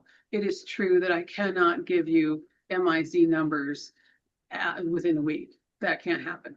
But we can talk about how did it affect earlier models, because there were some at least general assumptions about it. Part of the issue is that the majority of cities who have an MIZ do not have them as quantitative, they have it as qualitative, as essentially, and we're not sure what Commerce will say about whether that MIZ data is adequate, but we will try to pull as much information from cities that have done that work, that are comparable to us, and say, well, they're getting this many units or this percentage of units, and therefore we assume that we might as well. And then as part of, I hope, probably Planning Commission's 2027 work program, and we will be having a Planning Commission workshop on that on Thursday of this week. We can talk about whether those assumptions need to be refined, expanded, something like that. What I hope to bring you is a side-by-side analysis that says, here's where we met targets, here's where we didn't, here's the deficit from these various approaches, here's the FAR in each zone from these various approaches, here's the land coverage in each zone from these various approaches, and then a sense of a percentage shift in how those things change the dynamic. It's not going to be perfect. Every one of these things is an estimate, because you can never tell exactly what's going to happen. They rezoned my lot that I'm sitting on apartment complexes. Probably very good chance this 1920s neighborhood will not be aggregated and sold and demolished and turned to apartment complexes. That said, we can have a pretty good sense that the empty space across the street from the YMCA in my town will become an apartment complex. It's just too valuable land, and there's no aggregation and demolition costs. So I can't give you perfection. That no one truly can. But what I can give you is, here is the comparison. This is how things moved. This is what moved more or less in each circumstance, and ask you, what do you want to focus on? Since now you have basically a bracket. You know that February met the thresholds.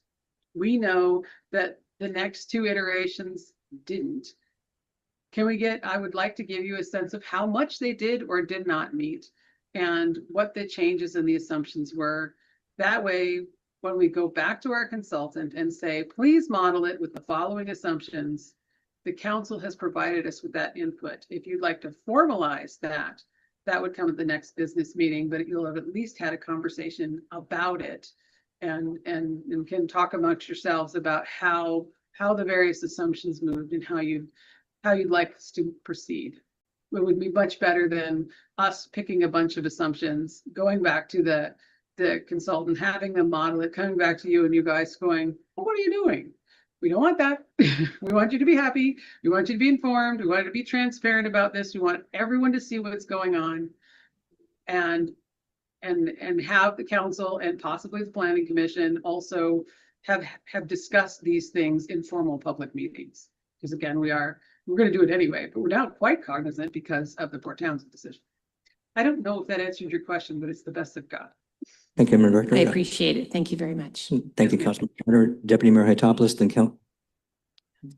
Yeah, two quick comments that I consider sort of like historical bits of information that are important to me for what you bring forward to us, Interim Director. One being that, and I sure hope I'm not misstating this, but as I recall, there were not actually 3 formal LCAs. There was one internal, maybe staff created. There was some confusion, I think, at the Planning Commission at some point as to whether they were looking at an LCA. I thought that they spoke of it as an LCA, and it was not, as in it wasn't done by an economist. And so I hope that you're at least apprised of that. And when you prepare the background materials for us, we understand the source of what we're looking at. The second one is, I'm just going to throw this out there. We can talk about it obviously more on Tuesday, but there are some of us who have been asking from the beginning whether or not that is the way it's typically done doesn't matter to us, because it's not just about qualifying for the state. And that is, we would like to know more about the full build out.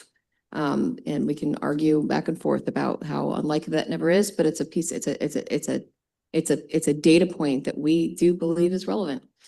Because again, this whole is about applying assumptions. It's an art, it's not a science. Thank you. Thank you, Deputy Mayor Hytopoulos. Councilmember Nelson? Yeah, Emily, for your benefit, the deputy mayor is referring to the May LCA, which was done by staff, right? Yeah. And the situation there was that council had reduced max FAR down to 2.5, and the May LCA retained the same 3 and 5% utilization rate for the voluntary inclusionary zoning program, but then had upzoned just a little bit to try to get to the target. And then when the June one came about, LMN reduced the utilization rate to 0 for the mandatory or for the voluntary inclusionary zoning program because of the 2.5 max FAR, and that's when we increased it. So I don't know, for your information, you're probably aware of it, but just to the extent it's helpful. I am aware, and that is exactly why we're going to have a September 1st meeting. Thank you. So that we can have that. However we got to it, we do know the assumptions behind it, and we know its effect on the final numbers. So that is essentially where I will do my best to show you every assumption and how it changed. I might not tell you exactly who did it because I don't know. And if I find out, I will. But what I can use is these data points that give us a bracket to know where the directions are going. So it kind of helps to have 3 data points, however we got there, but we want to make sure that the next one is completely open and transparent and comes from your direction. Thank you very much, Interim Director, and thank you very much, Councilmember Nelson, for that trip down memory lane. All right. So this is it? I think that the intention of this item was to go over the calendar with you, which we have done clearly. And then also we picked up the consent item and we picked up another meeting. So we will work to schedule a study session on September 1st, starting at the usual 6 o'clock. Thank you very much. We are about 45 minutes behind schedule. We have a presentation. Would it be nice to take a break right now and then have the presentation afterwards? So we have a quick 5-minute recess. Thank you. Presentation. No, we don't.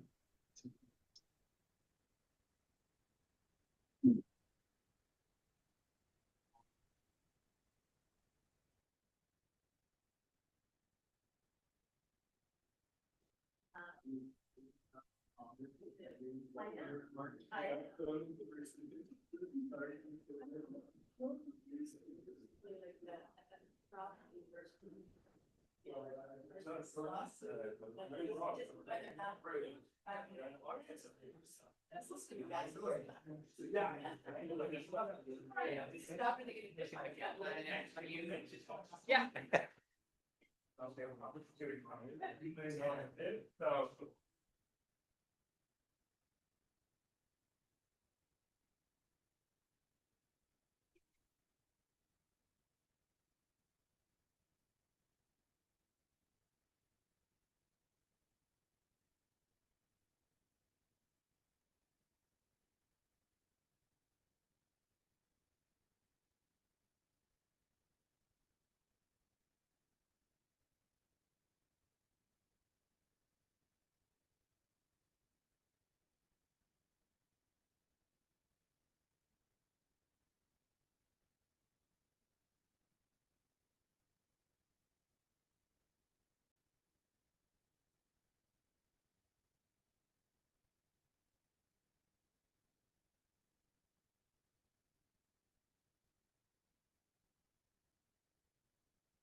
Okay, and I'll call the meeting back to order. Our recess is over. Now we're on item 7C, discuss and provide direction regarding ordinance number 2026-11, extending sunset provisions for bonus floor area ratio program ordinance 2021-10 until June 30, 2027. We have a presentation.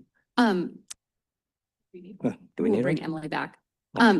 Before we start item 7C, the city clerk and I would like to confirm with council your vote on item 7A, and in particular about the version of the mandatory inclusionary zoning that you wanted us to include in the interim development regulations. We were a little bit confused about the 4-3 vote Yeah. that was recorded. Okay. So if you wouldn't mind indicating whether you voted for. The three no's were myself, Councilmember Nelson, and Councilmember Land. Okay, and Yeah. so council members Schneider, Fanfre Johnson, Yeah. Matthews, and Hytopoulos were Right. aye votes. Mhm. Thank you very much. We Yes. appreciate that. You're welcome. Wanted to make sure we had the record correct. Thank you.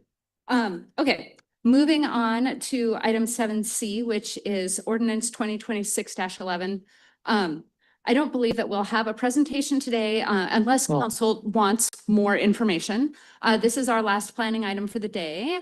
This item last came to the council in May when council extended the sunset date for certain development regulations related to residential, mixed use, and commercial development in Winslow. These regulations have been in effect since August of 2021 and have been extended several times to provide for completion of work related to the Winslow sub-area and comprehensive plan updates.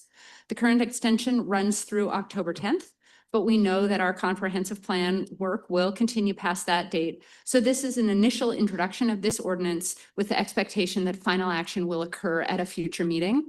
We did refer to this earlier in tonight's meeting, and our interim planning director gave you some information about what would happen should we decide to let this expire. Certainly that is council's prerogative, but would create some big changes to the base code that we have been using for the development regulations. So we are extending that we consider, or that the council consider further extending the deadline to allow the work of the planning commission and staff to continue with the same base code. If you have any questions about this, the interim planning director and I are happy to answer those. Otherwise, we'll turn it over to you for your discussion. Thank you, Mr. Manager, Deputy Mayor Hytopoulos, and Councilmember Nelson. Yeah, I would be happy to make the motion. I just wanted to preface it by saying that I would happily make the motion because as one of the, I think only 3 of us up here voted for this original, well, with the lack of a better word, moratorium, but amendment to the ordinance for very good reasons. And I won't waste our time talking about the examples around the community of where FAR has been granted in exchange for certain amenities that either never happened or disappeared. So I will hope the council, for both the reasons that the director mentioned, the interim director mentioned, and because we need to do this right. And that's the idea, is to make the space to do this right. Let's not just go back to the old ordinance that create a lot of issues for the community. So are you going to put a motion on the floor? If it doesn't cause me angst, I'll make the motion. Yeah. Yeah. Yeah, make a motion. We can still discuss it. Okay, I move to forward ordinance number 2026-11 to September 8, 2026 consent agenda for approval. Second. Moved by the Deputy Mayor and seconded by Councilmember Lant to move this to the future agenda. Councilmember Nelson? Yeah, so I think, I mean, at this point, the only sensible thing will ultimately be to extend it, right, as we're sort of proposing, because to Emily's point, if we just let it expire, it's going to just kind of drop a bomb on the zoning that exists right now and the LCA and make it very difficult for us to complete the comprehensive plan. If we ever do some sort of post-mortem, it would have really made a lot of sense to have started by incorporating what was here from the beginning so that we actually knew what the final product was going to look like, because now this is just hanging out there. And I also just want to, you know, for members of the community that have been affected by this for the last several years, whether we get rid of every single way that you could get bonus FAR besides affordable housing or add them all back or somewhere in between, I think it would be really appropriate for us to provide policy certainty and to stop having this interim, you know, continue to extend this short-term moratorium for, what is it, 5-6 years now or something like that. this really needs to be finalized in a way that makes sense. We extending it makes a lot of sense because this is on the planning commission's work plan to decide, or it's expected to be, to decide which provisions of bonus FAR they want to keep. I know they like TDRs, that sort of thing. So it's appropriate to extend, but I'm expressing frustration on behalf of certain members of the community that this just keeps being extended instead of resolved into some sort of policy certainty. And I'll leave it there. Thank you, Councilman Nelson. Councilmember Matthews. Thanks, Mayor. I was going back and forth on this because I too share some of the community members' frustration that we haven't given them a final answer. But after hearing interim planning director Emily's comments, Terrell's comments, it makes so much sense. And I don't know if it's the late hour or what Councilmember Nelson just said, but I can't get that song in my head. You dropped a bomb on me, baby. And it's just going through my head this whole time. So I apologize for that. But yes, so I think that we do not really have a choice here, but I do echo the concerns. I actually had a conversation, I believe, with same community member today, and he really drove the point home of, so during these 6 years, what has happened? And he would appreciate, he was a little upset that staff and ourselves aren't referring to it as what it actually is, which is a moratorium. But I do support extending this. Thank you, Councilmember Matthews. And once again, thank Councilmember Nelson for his colorful metaphors. And so is there any further discussion on this motion? I'll call a question. All in favor, please say aye. Aye. Aye. All opposed? Vote is 6. Oh, all opposed? Okay, so we have 5 yeas, 1 nay, and the chair votes aye, so it is 6-1. With Deputy Mayor Hytopoulos voting nay. Okay. You said at the end. Okay, let's correct that. Yeah. Oh, yeah, that's right. That's why I was confused there. Okay, 6-0, and the chair votes aye, so it's 7-0. And now we'll move to the item number 7D. Consider appointments to Human Services Funding Advisory Task Force. I'm going to turn this over to Councilmember Lant, who is the liaison to this committee. Thanks, Mayor. All right, so we had some fantastic applicants to the Human Services Funding Task Force, and tonight's job is to get those recommendations on the books. So I'd like to start with a motion to move to confirm the recommended appointment of Brian Lindgren to the Human Services Funding Advisory Task Force for the 2027-28 funding cycle. For a second? Okay, moved by Councilmember Lant, seconded by Councilmember Matthews to appoint Brian Lindgren to the Human Services Funding Advisory Task Force. For discussion, all in favor, please say aye. Aye. Aye. Opposed? Vote is 6-0. The chair votes aye. Councilmember Lamb? Thank you. I also move to confirm the recommended appointment of Bert Rinderly to the Human Services Funding Advisory Task Force for the 2027-28 funding cycle. Second. Moved by Councilmember Lant and seconded by 3 people. I'll just pick Councilmember Fowler Johnson. All in favor, any discussion on the question? All in favor, please say aye. Aye. Opposed? Vote is 6-0. Chair votes aye. Councilmember Lant. I move to confirm the recommended appointment of Marcy Lynn to the Human Services Funding Advisory Task Force for the 2027-28 funding cycle. It's moved by Councilmember Lant and clearly moved this time by Councilmember Fowler Johnson. Any discussion on this appointment? Call for the question. All in favor, please say aye. Aye. All opposed? It's 6-0. Chair votes aye. Councilmember Lant. I move to confirm the recommended appointment of Cynthia Huffman to the Human Services Funding Advisory Task Force for the 2027-28 funding cycle. We have the same deja vu. Councilmember Lant, seconded by Councilmember Fowler Johnson for the appointment of Cynthia Huffman to the Human Services Funding Advisory Task Force. Any discussion? All in favor of the motion, please say aye. Aye. All opposed? Vote is 6-0. Chair votes aye. Councilmember Lant. I move to confirm the recommended appointment of Teo Welde to the Human Services Funding Advisory Task Force for the 2027-2028 funding cycle. Second. Just for fun, I'm going to give it to Councilmember Scheider this time. Second by Councilmember Scheider, with the appointment of Theo Welde to the Human Services Funding Advisory Task Force. Any discussion on this appointment? All in favor, please say aye. Aye. Opposed? 6-0, the chair votes aye. Thank you very much, council. Thank you, Councilmember Land. It was really I thought, a very fine interview process with our candidates. Oh, so now we're up to council announcements. Councilmember Frentley Johnson. I have to bring up an issue. I missed the PRTPO meeting, executive session. I'm on that board and I will no longer be able to attend that meeting due to my commute schedule. So in case you didn't know, that meeting is the Regional Transportation Planning Organization, and it's for the Peninsula region. It's the transportation planning organization that includes all of Clallam, Jefferson, Kitsap, and Mason counties. And it is a cooperative intergovernmental forum for coordinated transportation planning.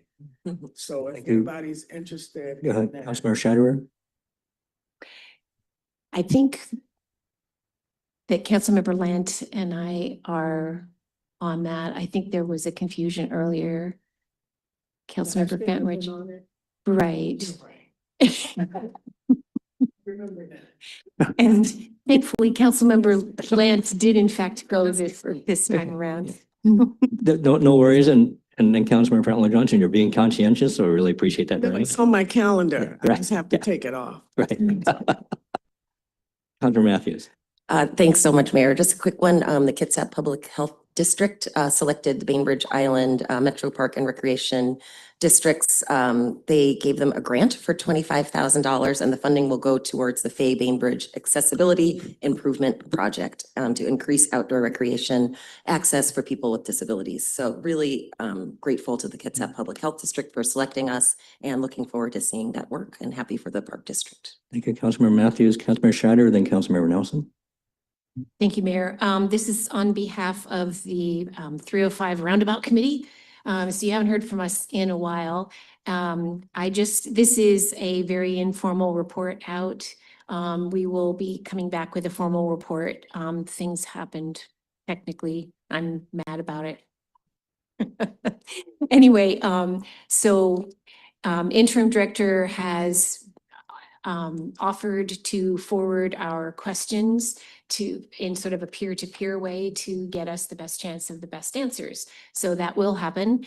And just as a very high level, I like to think of these in 3 different categories. We have concerns about ferry traffic impacts to that roundabout for obvious reasons that we're routing all of our ferry traffic through that intersection. And I think we've all sort of witnessed sometimes when the ferry queuing traffic can get backed up all the way to that intersection. So we have questions. Then there are questions about bicycle and pedestrian impacts and questions about construction and impacts and mitigation for those. So happy to share any of this informal information. A lot of it is just the questions that we will be forwarding to our interim city manager and then on to WashDOT. So if my co-conspirators would like to add anything. Thank you, I just want to say I made that meeting. And she's got a witness. I saw her. Yes. Or I heard her. We were all there. I'll just piggyback on that. Councilmember Fentler Johnson, it's so well noted. Thank you. Thank you, Councilmember Scheider, Councilmember Nelson, then Councilmember Land. To piggyback on okay. Councilmember Schneider's comments here. We also had some good collaboration with a couple of Bainbridge Island Fire Department commissioners as well. So we had, as well as our transportation analyst here, Hannah B. There was lots of good conversation, lots of good question marks, and we are very excited to forward these questions to the interim director city manager, I'm sorry, to kind of take the lead on these conversations, but lots of robust conversations happening. Great. Thank you, Councilmember Lang. Now, Councilmember Nelson. Oh, thank you, Mayor. No, the only thing is to report out, we had the steering committee yesterday. There's really not a lot of substance to add because I think Emily came in and really brought the same information to this body. But I do want to say, I think it's just a really great forum for very informal conversation. And so my hope is it continues. until the comp plan is finally adopted by the end of 2027. Okay, and I'll leave it there. Thank you. Councilmember Scheiderer, Councilmember Lant, then Councilmember Scheiderer, then Councilmember Frentley Johnson. Thank you. And this is my one comment for the week is I just wanted to congratulate the finance department again. There was the auditor's exit conference. This one was for the year 2025 and accountability, and they came out with a clean sheet, lots of good work. And I'm just very proud and happy for the good work being done in that department. So thank you very much, finance staff. Thank you, Councilmember Lant. And back up on that, we're so used to it, it's almost automatic. So that shows the competence of our team there. Councilmember Schreider, then Councilmember Frentley Johnson. Thank you, Mayor. This is a shout out to our transportation planner coordinator. I'm not quite sure what her official title is right now. But she has been doing these community bike rides. And I was finally able to join on this last one, which did a scenic route all the way out, starting from here out to 11 Winery, where yes, we may have consumed a bit. There was a huge group. I mean, huge. There were 10 or more. It was at least 10 of us that were on that ride, and it just felt great. And I'm just so grateful that she had this idea to get them started. And there's been like one a month since biking weather was good. And she's not going to be hearing this right now because she is off on a well-deserved vacation. But there might be one more as a rescheduled one for a thunderstorm took down the July one. So if you see it come back, grab it, and maybe you can see me there as well. Thank you, Councilmember Schreider. I've been on one of those, and it's proof that WD-40 isn't the only lubricant you can have on bike rides. Councilmember Frentley Johnson, your wine visit, that is. What was I gonna say? Forgot what I was gonna say. Is there another meeting you missed? Sorry, yes. Okay. And I'll just wrap this up. Hopefully, I just had a meeting this morning with Housing Kitsap, and you've probably noticed that the rhododendron across the street from the high school is our one big project on the Island 50, and we're replacing all of those well overdue balconies, and they're going to be real decks now. There has been some complications. It is a 45-year plus or so building, so as might be expected, there are some underlying issues where those facing were on. We're going to go through some work to get that done. It will get done. And I was guaranteed that we had the budget for it, so we're going to keep on track on that. And Councilmember Frentley Johnson, final offer to fill up your synapses have already just wrapped it up. Okay. There. With that, I adjourn the meeting. Okay.